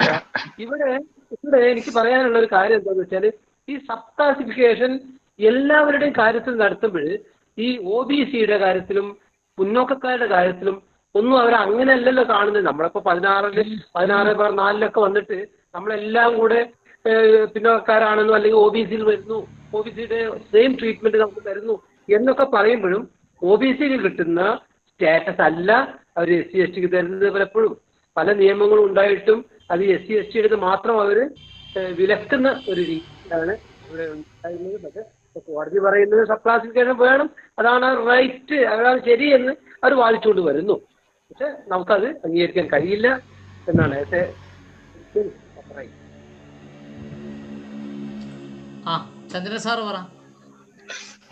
സാറേ, എനിക്ക് പറയാനുള്ളത്, ശരിക്ക് ഇവര് പറയുന്നത് ഇങ്ങനെ ഒരു ക്ലാസിഫിക്കേഷൻ വേണമെന്ന് അവരിങ്ങനെ പറയുന്നതിന്റെ കാരണം, നമ്മൾ ഷെഡ്യൂൾഡ് കാസ്റ്റ് ഉണ്ട്, ഷെഡ്യൂൾഡ് ട്രൈബ് ഉണ്ട്. നമ്മൾ ഷെഡ്യൂൾഡ് എന്ന് മാത്രം പറഞ്ഞാൽ ഈ ഷെഡ്യൂൾഡ് ട്രൈബ്സ് മതം മാറിപ്പോയാലും അവര് ഷെഡ്യൂൾഡ് ട്രൈബാണ്. പക്ഷെ അവരെ സംബന്ധിച്ചിടത്തോളം അവരുടെ മതം അവർക്ക് നല്ല വിദ്യാഭ്യാസങ്ങൾ കൊടുത്തിട്ട് അവരൊരു വലിയ തലത്തിലെത്തുകയാണ്. പക്ഷെ അവർ ഇതെല്ലാം നേടിക്കൊണ്ടിരിക്കുകയാണ്, ഈ എല്ലാതും നേടിക്കൊണ്ടിരിക്കുകയാണ്. പക്ഷെ അപ്പം അവർക്ക് എന്താ വെച്ചാല് അത്തരം ആ ഒരു ലിസ്റ്റിലേക്ക് വന്നാല്, അല്ലെങ്കിൽ അങ്ങനെ ഒരു ക്രിയയിലേക്ക് വന്നാല് ഈ മതം മാറ്റം നടത്താം എന്നൊരു തോന്നല്. പക്ഷെ ഇനി ഈ പട്ടികജാതിയിൽ അവിടെ ഒരു കാര്യം കൂടെ, അവര് ഈ പട്ടിക വർഗക്കാരാണെങ്കിലും അവര് മതം മാറിക്കഴിഞ്ഞാല് അവര് ഈ പട്ടിക വർഗക്കാരായ ഹിന്ദുക്കളോ അല്ലെങ്കിൽ ബുദ്ധമതക്കാരോ ആയ അല്ലെങ്കിൽ അങ്ങനെ ആദിവാസികൾ എന്ന് പറയുന്നവരായിട്ട് ഒരിക്കലും വെൽത്ത് ഷെയറിംഗ് ഇല്ല. അവർ തമ്മിൽ പരസ്പരം കല്യാണം കഴിക്കുന്നില്ല. ആ സ്ഥാനത്ത് പട്ടികജാതിയിൽ അങ്ങനെയല്ല. പട്ടികജാതിയിൽ നിന്ന് ഒരാൾ മതം മാറിപ്പോയി കഴിഞ്ഞാൽ അയാൾ ബാക്ക്വേർഡ്, വേറെ കാസ്റ്റ് ആയിപ്പോയി. പക്ഷെ പട്ടികജാതിയിൽ ഒരിക്കലും നമ്മൾ ഇത് നോക്കിയിട്ടല്ല, നമ്മൾ വെൽത്ത് ഷെയറിംഗ് ഉണ്ട്, എപ്പോഴും അവിടെ ഒരു വെൽത്ത് ഷെയറിംഗ് ഉണ്ട്. ഇനി ഈ ജന്മന നമുക്ക് കിട്ടുന്ന ഒരു അവകാശമാണ് എഡ്യൂക്കേഷനിലും എംപ്ലോയ്മെന്റിലും നമുക്ക് കിട്ടുന്ന റിസർവേഷൻ കൂടാതെ നമുക്ക് പരമമായ ഒരു അധികാരം അവിടെയുണ്ട്, ഭരിക്കാനുള്ള ഒരു അവകാശം. അതാണ് ആ ലിസ്റ്റിൽ നിന്ന് നമ്മൾ പോയാൽ കിട്ടുന്നത്. അവിടെ അങ്ങനെ ഒരു ക്രീമി ലെയർ അതിൽ പറ്റില്ല എന്ന് പറഞ്ഞാൽ നമ്മൾ വെൽത്ത് ഷെയർ ചെയ്യുന്നവരാണ്. മറ്റ് ട്രൈബ്സിന് അതല്ല ഉണ്ടാവുന്നത്. അവര് വെൽത്ത് ഷെയർ ചെയ്യാതെ ഒരു മതം മാറിക്കൊണ്ട് അവർക്ക് നല്ല ഉന്നത വിദ്യാഭ്യാസം കിട്ടിക്കൊണ്ട് അവരത് ഒരു കൈവശപ്പെടുത്തുകയാണ്. അതാണ് അവിടെ സംഭവിക്കുന്നത്. ആ സ്ഥാനത്ത് നമ്മൾ പട്ടികജാതി നമ്മൾ scheduled caste and scheduled tribe എന്ന് പറയുമ്പോൾ നമ്മൾ ആദ്യം പട്ടികജാതി എന്ന് ഉപയോഗിക്കുന്നു. പക്ഷെ ഷെഡ്യൂൾഡ് ലിസ്റ്റില് ഇങ്ങനെ ഒരു അത്യാവശ്യം ഉണ്ടാണെന്ന് അവർക്ക് തോന്നിയിട്ടുണ്ടാവും. എന്താ വെച്ചാല് മതം മാറിപ്പോയാൽ അവർക്ക് നല്ല ഉന്നത വിദ്യാഭ്യാസം കൊടുക്കുന്നു. അതിൽ മതം മാറാത്തവർ എപ്പോഴും ഒന്ന് അങ്ങോട്ട് കയറി പിടിക്കാൻ പോലുള്ള പ്രാഥമിക വിദ്യാഭ്യാസം പോലും കിട്ടാതെ അവർ കിടക്കുകയാണ് എന്നാണ് ഞാൻ ചിന്തിക്കുന്നത്. അത് ഇവിടുത്തെ ക്വസ്റ്റ്യൻ അതല്ല. സബ് ക്ലാസിഫിക്കേഷനെ നമ്മൾ അനുകൂലിക്കുന്നു ഇല്ലയോ എന്ന് വ്യക്തമായി നമ്മൾ ഒരു തീരുമാനം എടുക്കേണ്ടതുണ്ട്. സബ് ക്ലാസിഫിക്കേഷൻ നമ്മൾ അനുകൂലിക്കുന്നില്ല. വേറെ എവിടെ എന്ത് പറഞ്ഞാലും എന്ന് പറഞ്ഞ ഇവര് ചെയ്തൊരു ചതി, ബാക്ക്വേർഡ് ക്ലാസിന്റെ ഒരു ഭാഗമാണ് ഷെഡ്യൂൾഡ് കാസ്റ്റ് എന്ന് പറഞ്ഞതാണ്, അല്ലെങ്കിൽ ഷെഡ്യൂൾഡ് ലിസ്റ്റിൽപ്പെട്ടവര് അതിന്റെ ഭാഗം എന്ന് പറഞ്ഞതാ. അത് വെറുതെ തെറ്റായിട്ട് ഇന്റർപ്രറ്റ് ചെയ്തതാണ്, വേറെ ഒരിക്കലുമില്ല. എവിടെ ഒരാൾക്ക് ഒരിക്കലും ഈ വിധികളൊക്കെ അവിടെ വെച്ച് തന്നെ അത് തള്ളിപ്പോയിട്ട് പിന്നെ വേറെത്തിലേക്ക് വരുന്നതാണ്. അത് അവിടെ വെച്ച് തന്നെ തള്ളിപ്പോയതാണ്. അതാണ് എനിക്ക് അതിനെ പറ്റി പറയാറ്. സുമാർ സാറേ, കുറച്ചു നാൾ കണ്ടില്ലല്ലോ.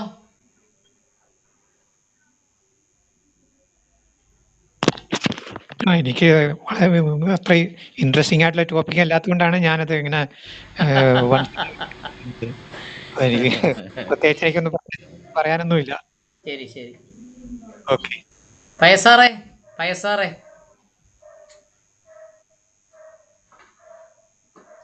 പയസാർ എന്തെങ്കിലും പറയുന്നുണ്ടോ?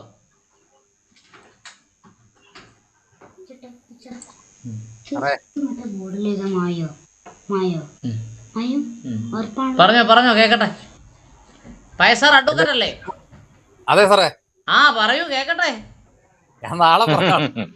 ഞാനേ കഴിഞ്ഞ ദിവസങ്ങളിലൊന്നും ശ്രദ്ധിച്ചില്ല, അറ്റൻഡ് ചെയ്യാൻ പറ്റിയില്ല സാറേ. ആ പറ. ഞാൻ നാളെ സംസാരിച്ചോളാം. Thank you. നാളെ പ്രിപ്പയർ ചെയ്തോണ്ട് വരണം. നാളെ സൺഡേ അല്ലേ, രാവിലെ ഇരുന്ന് പ്രിപ്പയർ ചെയ്തോണ്ട് വരണം. ആയിക്കോട്ടെ. മുങ്ങരുത് കേട്ടോ, നിങ്ങൾ പറയുന്ന കേക്കണം. മുങ്ങരുത്, നിങ്ങൾ പറയുന്ന കേൾക്കണമെന്ന്. ശരി. ആ ബാബു ഒക്കെ ഇദ്ദേഹം ഇതിനെ ഒന്ന് കാണാനൊരു വഴിയില്ലല്ലോ. ഒന്ന് ഓണാക്കിയേ, വീഡിയോ ഒന്ന് ഓണാക്കി കാണട്ടെ. Video ഓണാക്കുന്നില്ല sir. ആങ്കി പറയൂ. സാർ, കഴിഞ്ഞ ക്ലാസ്സില് മറ്റേ എന്താണ് കാസർഗോഡിലെ മറാത്തിയെ കുറിച്ചിട്ട് സംസാരിച്ചിട്ടുണ്ടായിരുന്നില്ലേ? മറാത്തിയെ മറ്റേ എസ് ടിയിലാണല്ലോ മറാത്തിയിലുള്ളത്. അപ്പോ അവിടെ ഞാനൊരു 25 കൊല്ലം അവിടെ ജോലി ചെയ്യുന്ന ആളാണ്. അപ്പോ അവിടെ നായ്ക്കർ എന്നാണ് ഇവരെ വിളിക്കുന്നത് പെറ്റ്നേമായിട്ട്. അവര് സാമ്പത്തികമായിട്ടും മറ്റേ വർണ്ണപരമായിട്ടും ജോലിപരമായിട്ടൊക്കെ ഒരുപാട് ഉയർന്ന നിലവാരത്തിലുള്ള. പിന്നെ അത് മാത്രമല്ല, ഈ എസ് ടി എന്ന് പറഞ്ഞാൽ നമ്മൾ ഉദ്ദേശിക്കുന്നത് ആദിവാസികളെയാണ് നമ്മൾ എസ് ടി എന്ന് ഉദ്ദേശിക്കുന്നത്. പക്ഷെ ഇവർ ബഹുഭൂരിപക്ഷവും ടൗൺ മേഖലയിലും നല്ല സാമ്പത്തികമായിട്ടുള്ള ആളുകളായിട്ടാണ് എനിക്ക് അവിടെ കാണാൻ പറ്റിയിട്ടുള്ളത്. പിന്നെ കുറച്ച് ആളുകളെ ഏറ്റവും കൂടുതൽ ഈ കാസർഗോഡ് ജില്ലയിലാണ് മറാത്തികൾ കൂടുതലുള്ളത്. കണ്ണൂരും കാസർഗോഡാണ് ഏറ്റവും കൂടുതൽ. അതില് അവരൊരു സമ്മേളനം കഴിഞ്ഞൊരു ഉമ്മൻചാണ്ടി സർക്കാരിൽ ആ കാലഘട്ടത്തിൽ ഉമ്മൻചാണ്ടിനൊക്കെ വെച്ചിട്ട് ഒരു വലിയൊരു സമ്മേളനം നടത്തിയിട്ടുണ്ടായിരുന്നു. നമ്മുടെ ഈ ഒരു സമ്മേളനം അതിഭയങ്കരമായിരുന്നു. ഒരുപാട് ജനങ്ങൾ, 10,000-കണക്കിന് ജനങ്ങളെ വെച്ചിട്ട് സമ്മേളനം നടത്തി. അപ്പോ അവര് സാമ്പത്തികമായിട്ട് എല്ലാം വളരെ മുൻപന്തിയിലുള്ള ആളുകളാണ്. അതെനിക്ക് നേരിട്ട് അറിയുന്ന കാര്യമാണ്. അപ്പോ നമ്മുടെ ഈ പാവപ്പെട്ട ഈ ആദിവാസി വയനാട്ടിൽ ഈ അട്ടപ്പാടിയിലൊക്കെ ആദിവാസികൾക്ക് അവരിലൂടെയൊക്കെ എത്രയും ഓടിയെ പോലും എത്താൻ പറ്റില്ല. അതൊരു ഫാക്ട്, ഒരു സത്യമാണത്. അപ്പൊ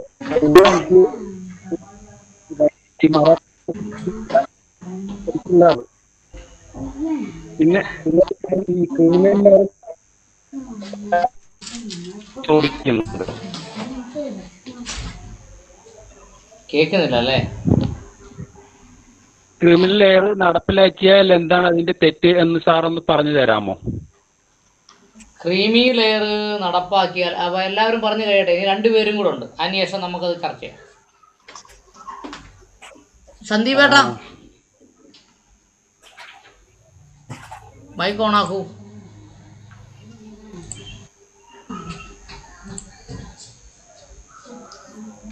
രാഘവേട്ടൻ കണ്ണൂർ രാഘവേട്ടനാണെന്ന് തോന്നുന്നു. ആ വീഡിയോ ഓണാക്കൂ, പറയൂ, കേക്കട്ടെ. നമസ്കാരം. നമസ്കാരം. പ്രത്യേകിച്ചൊന്നും പറയാനില്ല സാറേ. ഓക്കെ, സന്ദീപേട്ട എന്തെങ്കിലും പറയുന്നുണ്ടോ? സംശയം ചോദിക്കാനുണ്ട്. ആ പറയൂ. ഈ നമ്മുടെ പല ഈ സെൻട്രൽ ഗവൺമെന്റ് സ്ഥാപനം നമ്മുടെ റിസർവേഷൻ മാനദണ്ഡങ്ങൾ പാലിക്കുന്നില്ലല്ലോ ഇല്ല ജോലികളില്. യെസ്. നമ്മുടേതായ ഇതെത്തുമ്പോൾ അവിടെ മാറ്റി നിർത്തപ്പെടുകയാണ് പല. ഇപ്പം നമ്മുടെ ഇതിൽ തന്നെ ഒരു SC-ന്റെ ഈ സൂപ്പർവൈസറിംഗ് പോസ്റ്റ് വരുമ്പോൾ അതെടുക്കാതെ അതിന്റെ OBC അങ്ങനെ എടുത്ത് അത് അവിടെ മുമ്പ് കൊടുത്തിട്ടുണ്ട് എന്നുള്ള രീതിയിലാണ് ഇവര് പറയുന്നത്. അപ്പൊ പല റിസർവേഷൻ മാനദണ്ഡങ്ങളും സെൻട്രൽ ഗവൺമെന്റുകൾ പാലിക്കപ്പെടുന്നില്ല. എങ്ങനെ ഒരു നമ്മുടെ ഡിപ്പാർട്ട്മെന്റ് നടന്നുകൊണ്ടിരിക്കുന്ന സംഭവമാണ്. അതെന്ത് ചെയ്യാൻ പറ്റും?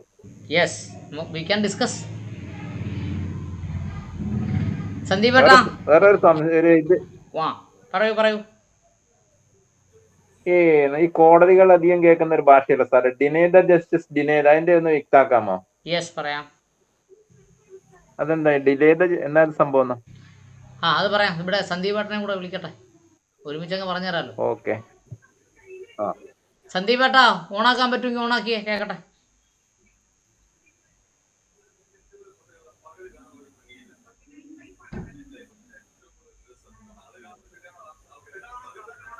സന്ദീപേട്ടന് ഓണാക്കാൻ പറ്റുന്നില്ല എന്ന് തോന്നുന്നു. സന്ദീപേട്ടൻ ഓണാക്കുമ്പോൾ സന്ദീപേട്ടന് സംസാരിക്കാൻ പറയൂ. മൈക്ക് ഓണാക്കൂ. വീഡിയോ ഓണാക്കിയില്ലേലും വേണ്ടിയല്ല, മൈക്ക് ഓണാക്കൂ.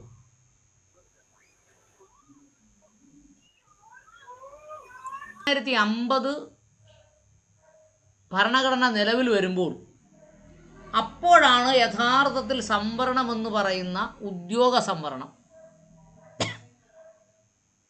വിദ്യാഭ്യാസപരമായ സംവരണം നിലവിൽ വരുന്നു. അപ്പോൾ തന്നെ അതിനകത്തൊരു മാനദണ്ഡം വന്നു, ഡിഫൻസിൽ സംവരണം ആവശ്യമില്ല,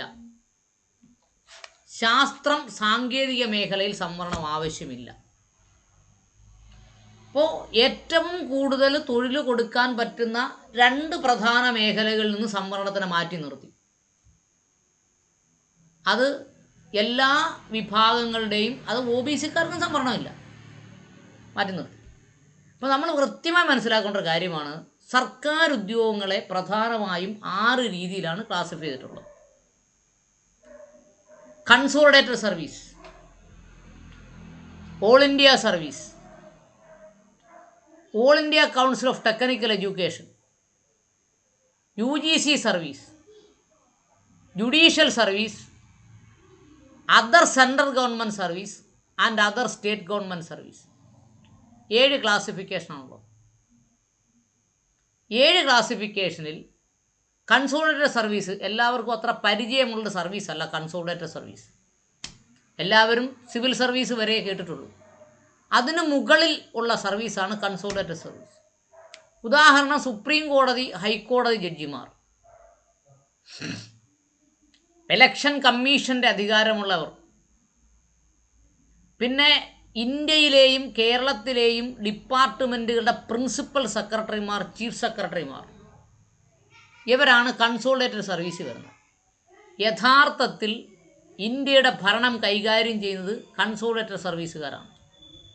ഈ കൺസോളിഡേറ്റഡ് സർവീസിൽ OBC-ക്കാർക്കോ പട്ടികജാതിക്കാർക്കോ പട്ടികവർഗക്കാർക്കോ നാളിതുവരെയായി ജനസംഖ്യ ആനുപാതികമായ പ്രാതിനിധ്യമോ നിലവിലുള്ള പ്രാതിനിധ്യമോ നൽകിയിട്ടില്ല.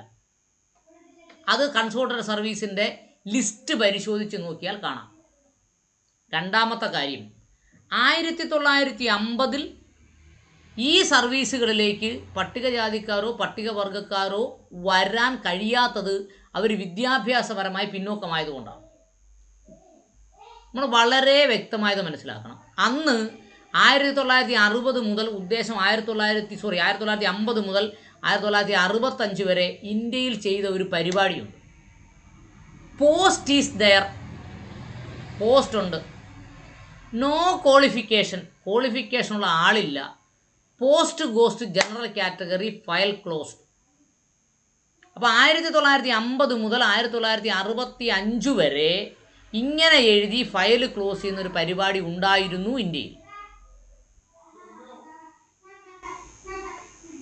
രണ്ടാമത് നമ്മൾ മനസ്സിലാക്കേണ്ടത് 1965 ശേഷം ഇവിടെ സർക്കാർ സർവീസിൽ ഇരിക്കുന്നവരെ എല്ലാവരെയും പരിഗണിച്ച് നോക്കിയാൽ 1965 ശേഷം സർക്കാർ സർവീസിൽ കയറിയവരാണ് ഭൂരിപക്ഷം പേരും. അതിൻ്റെ കാര്യം എന്താ? 1950 മുതൽ നമുക്ക് ജനറൽ എഡ്യൂക്കേഷൻ കിട്ടുന്നു. ജനറൽ എഡ്യൂക്കേഷൻ 10 വർഷം കിട്ടിയപ്പോൾ 60ആയി, 5 വർഷം ഡിഗ്രി 65ആയി. ആ ഡിഗ്രിയിലിരുന്നവർക്കാണ് 65 മുതലാണ് ഡിഗ്രി മുതൽ ഉള്ളവർക്ക് എന്ത് കിട്ടിയത്? ഹയർ പോസ്റ്റുകൾ കിട്ടിയതും അവരൊക്കെ സർക്കാർ ഉദ്യോഗത്തിൽ കയറിയത്. അതിനുശേഷം ഇന്ത്യയിൽ വന്ന ഏറ്റവും പ്രധാനപ്പെട്ട ഒരു മാറ്റമാണ് 1981 മണ്ഡൽ കമ്മീഷൻ റിപ്പോർട്ട് പ്രസിദ്ധീകരിച്ചത്. ഇപ്പം ഞാൻ ചുരുക്കി അങ്ങ് പറയുകയാണ്. മണ്ഡൽ കമ്മീഷൻ റിപ്പോർട്ട് പ്രസിദ്ധീകരിച്ചത്. ആ മണ്ഡൽ കമ്മീഷൻ റിപ്പോർട്ടിൽ ഭൂമി ജനസംഖ്യ ആനുപാതികമായി വിതരണം ചെയ്തിട്ടില്ല എന്ന് വളരെ വ്യക്തമായി പറയുന്നു. എന്ന് പറഞ്ഞാൽ 15% വരുന്ന പട്ടികജാതിക്കാർക്ക് 1% താഴെയാണ് ഭൂമി. ഈ ജഡ്ജിമെൻറ്റിൽ ഭൂമിയെക്കുറിച്ച് ചർച്ച ചെയ്തിട്ടില്ല. വ്യവസായം, ഇന്ത്യയിലെ മൊത്തം വ്യവസായം 0 പട്ടികജാതിക്കാർക്ക്. ഇന്ത്യയിലെ ഉദ്യോഗ സംവരണം ഓൾ ഇന്ത്യ തലത്തിൽ 15% വരുന്ന പട്ടികജാതിക്കാർക്ക് ഇന്ത്യയിലെ മൊത്തം ഉദ്യോഗങ്ങൾ പരിഗണിച്ചാൽ വെറും 8% താഴെയാണ്. 1981 കണക്കാണ്. അതിനുശേഷം കണക്ക് പ്രസിദ്ധീകരിച്ചിട്ടില്ല എന്ന് നമ്മൾ ആലോചിക്കണം. പട്ടികവർഗക്കാരുടെയും കൂടെ കഥ പറയുകയാണെങ്കിൽ 7.5% പട്ടികജാതിക്കാർക്ക് പകുതിയില്ല എന്ന് മാത്രമല്ല, അതിൻ്റെ പകുതിയുമില്ല, 1.5%. കൈവശ ഭൂമി 0%. പട്ടികജാതിക്കാരുടെ ശതമാനം പറയാൻ ഭൂമിയില്ല പട്ടികവർഗക്കാർക്ക്. അപ്പോൾ വ്യവസായം, കച്ചവടം, ഭൂമി, നഗരസ്വത്ത് എന്ന് പറഞ്ഞാൽ മുനിസിപ്പാലിറ്റിക്കും കോർപ്പറേഷനും അകത്തുള്ള ഭൂമി നഗരസ്വത്ത്, ഇതിന് പ്രത്യേകം കണക്കെടുത്തിട്ടുണ്ട്, അതും 0%.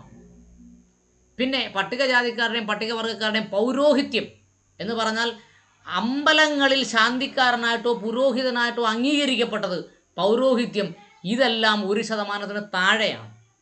എന്ന് മാത്രമല്ല 15% ജനസംഖ്യയിൽ 15% ഉള്ള ഒരൊറ്റ കാര്യത്തിൽ മാത്രമുള്ളൂ രാഷ്ട്രീയ അധികാരത്തിൽ. അതെന്താ?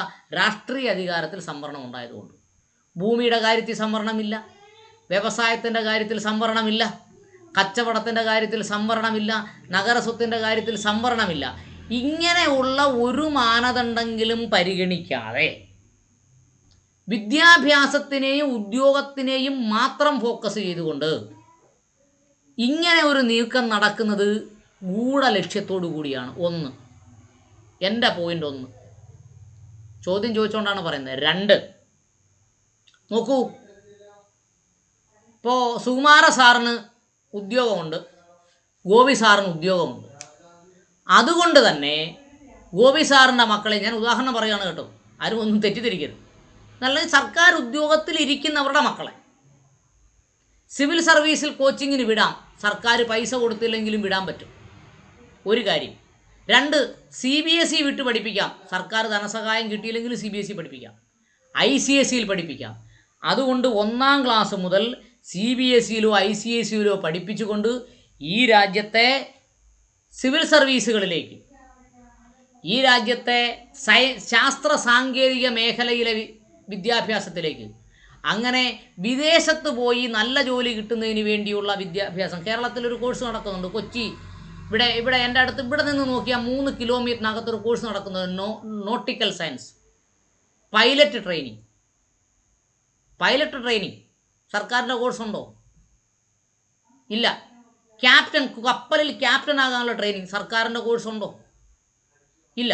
അപ്പോൾ ഉന്നത ഉദ്യോഗം, ഉന്നത ശമ്പളം കിട്ടുന്ന, വിദേശത്തും കൂടി ഉയർന്ന ജോലികൾ കിട്ടുന്ന ഒരു കോഴ്സും സർക്കാർ നടത്തുന്നില്ല എന്ന് മാത്രമല്ല, അങ്ങനെ കോഴ്സുകൾ നടത്തുന്നിടത്ത് സർക്കാർ ധനസഹായം കൊടുക്കുന്നില്ല, സംവരണവും കൊടുക്കുന്നില്ല. ഈ സാഹചര്യത്തിൽ ഉന്നത സാങ്കേതിക മേഖലയിലേക്ക് പോകാൻ പറ്റുന്ന ഉദ്യോഗസ്ഥരുടെ മക്കൾക്ക് സംവരണം നിഷേധിക്കുക എന്ന് പറയുന്നതിൻ്റെ അർത്ഥം എന്താണ്? നാളെ അർഹതയുള്ള പോസ്റ്റിൽ എത്തേണ്ടവനെ നമ്മൾ ഒഴിവാക്കുകയും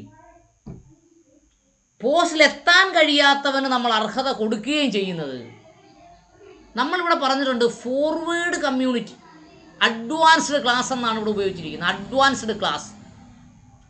അഡ്വാൻസ്ഡ് ക്ലാസ്സിനോട് മത്സരിക്കാൻ കഴിവുള്ളവനെ മത്സരത്തിൽ നിന്ന് ഒഴിവാക്കുകയും മത്സരിച്ചാൽ ഒരിക്കലും ജയിക്കാൻ കഴിയില്ല എന്ന് സർക്കാരിന് ഉറപ്പുള്ളവരെ കൊണ്ട് മത്സരിപ്പിക്കുകയും ചെയ്യുന്നത്. അഡ്വാൻസ് ക്ലാസ്സുമായിട്ട് പട്ടികജാതിക്കാർക്ക് ഇക്വാളിറ്റി വേണമെന്നല്ല ചർച്ച. നമ്മൾ പ്രധാനമായും മനസ്സിലാക്കേണ്ട ഏറ്റവും പ്രധാനപ്പെട്ട പോയിന്റ് ഇതാണ്. ഈ രാജ്യത്തെ അഡ്വാൻസ് ക്ലാസ്സുമായി തുല്യത വേണമെന്ന് ചർച്ച ചെയ്യുന്നില്ല. ഈ രാജ്യത്തെ പട്ടികജാതിക്കാരുടെ ഇടയിൽ മാത്രം എന്ത് വേണം? തുല്യത വേണമെന്നാണ് ചർച്ച നടക്കുന്നത്. ഇത് ഗൂഢലക്ഷ്യത്തോട് വേണം.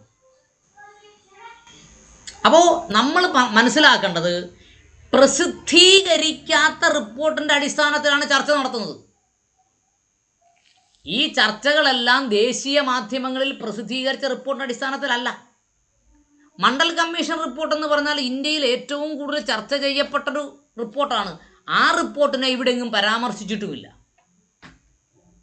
ഈ സാഹചര്യത്തിൽ സബ് ക്ലാസിഫിക്കേഷൻ നടത്തുന്നതിൻ്റെ ഉദ്ദേശം ഞാൻ മുമ്പേ പറഞ്ഞ കൺസോർട്ടൽ സർവീസിൽ ആളെത്തരുത്, ഓൾ ഇന്ത്യ സർവീസിൽ ആളെത്തരുത്.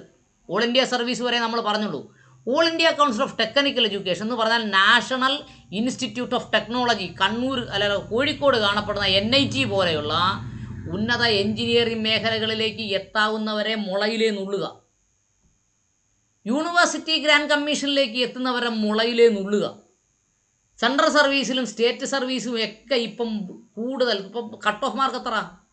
96% ജനറൽ കാറ്റഗറിയുടെ കട്ട് ഓഫ് മാർക്ക്.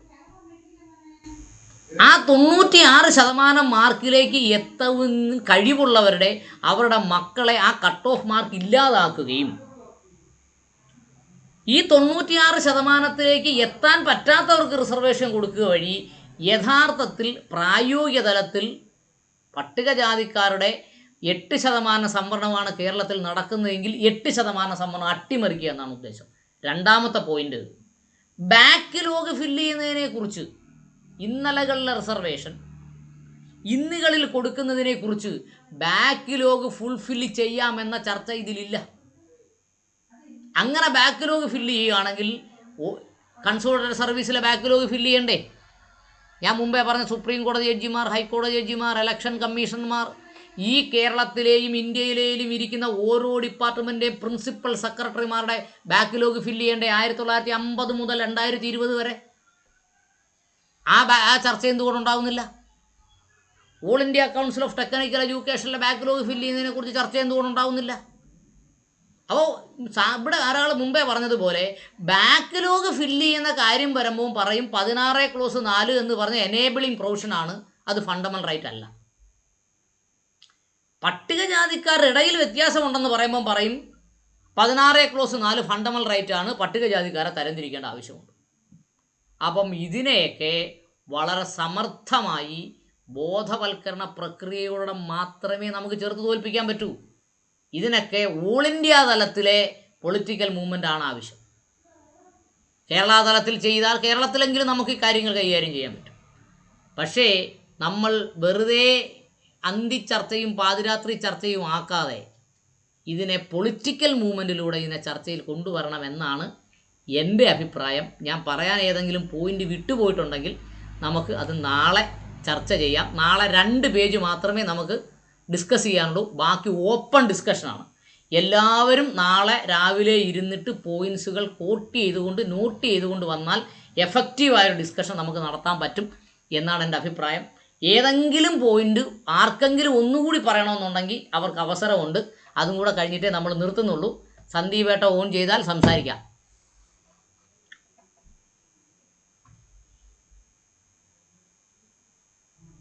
ആർക്കെങ്കിലും എന്തെങ്കിലും കൂടി പറയണമെങ്കിൽ പറയാം.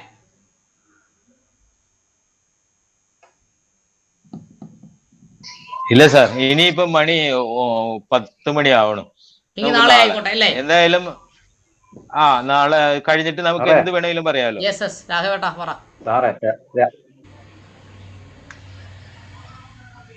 രാഘവേട്ടൻ പറ.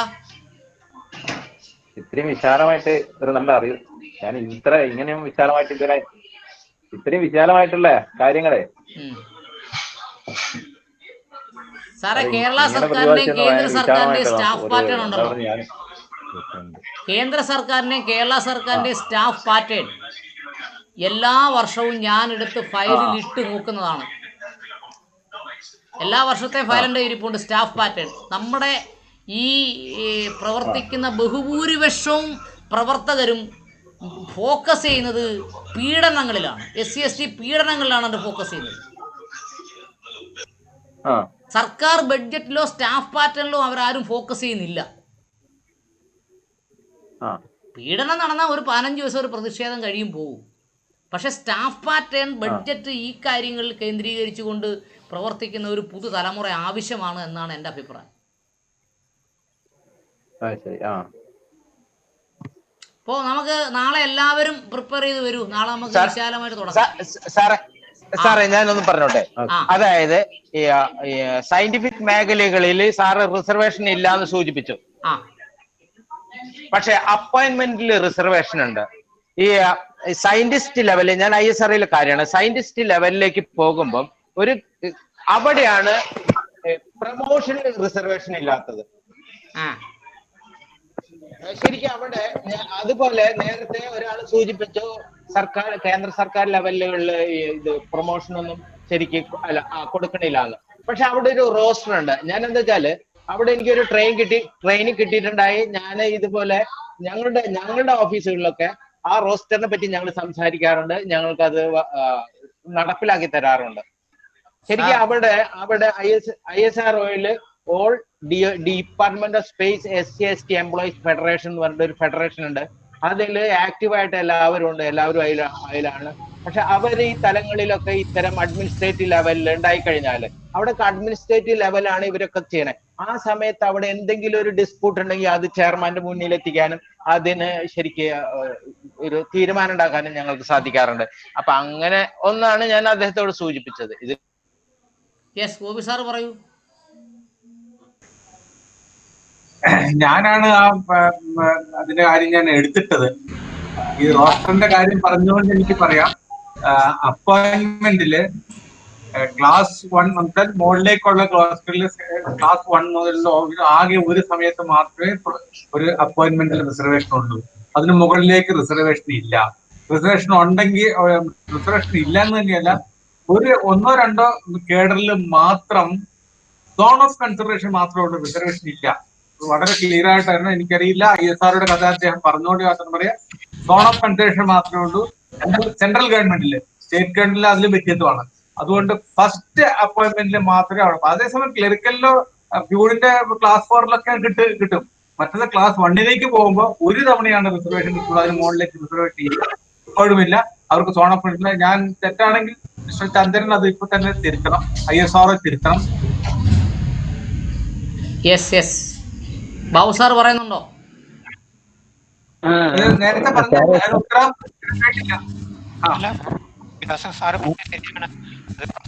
മാത്രമേ ഉള്ളൂ. അതിനുശേഷം സുമാർ സാർ പറയുന്നത് കേൾക്കുന്നില്ല. സുമാർ സാർ പറയുന്നത് കേൾക്കുന്നില്ല. സാർ പറഞ്ഞു ഈ ഹയർ പോസ്റ്റിലേക്കൊന്നും റിസർവേഷൻ ഇല്ല. ഫസ്റ്റ് പോസ്റ്റിൽ മാത്രമാണ് ഉള്ളൂ. That is correct. സർ, അതുകൊണ്ടാണ്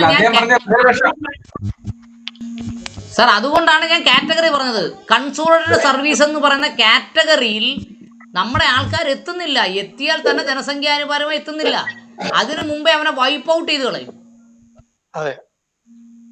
ഒരു പോയിന്റ് പറയാലോ. ഈ സോൺ ഓഫ് കൺസെഷൻ പോലെ അവർ ചെയ്യുന്ന അവരുടെ പിന്നെ ഇന്റേണൽ മാർക്ക് സിസ്റ്റം ഉണ്ടെങ്കിൽ മാത്രമേ, അല്ലെങ്കിൽ അവരെ എന്താണ് ഇൻഎലിജിബിൾ ആക്കി അവർ ട്രീറ്റ് ചെയ്യാറുണ്ട് പലപ്പോഴും. അത് അവരുടെ അപ്പാസ് സിസ്റ്റത്തിലോ അല്ലെങ്കിൽ ഇന്റേണൽ റേറ്റിങ്ങിനൊക്കെ കുറച്ചിട്ട് പോലും കൊടുക്കാതിരിക്കുന്ന കേസുകൾ ഒത്തിരി നമുക്കറിയാം. ഞങ്ങൾ ടേക്കപ്പ് ചെയ്തിട്ടുണ്ട്. പക്ഷെ അദ്ദേഹം പറഞ്ഞ പോലെ എല്ലാ റിസർവേഷന്റെ എല്ലാ കേഡറിലും ഉണ്ടെന്ന് പറഞ്ഞ് ശരിയാണോ എന്ന കാര്യത്തിൽ എനിക്ക് സംശയമുണ്ട്. ISR ഉണ്ടെങ്കിൽ പറയണമെന്ന് ഞാൻ അദ്ദേഹത്തെ അഭ്യർത്ഥിച്ചു. അതുകൊണ്ടാണ് ഞാൻ പറയാൻ കാരണം. Yes, we can discuss tomorrow detailedly. Okay. Okay. Okay. Thank you. ഇപ്പൊ നിർത്താം അല്ലേ? യെസ്. Yes. Thank you.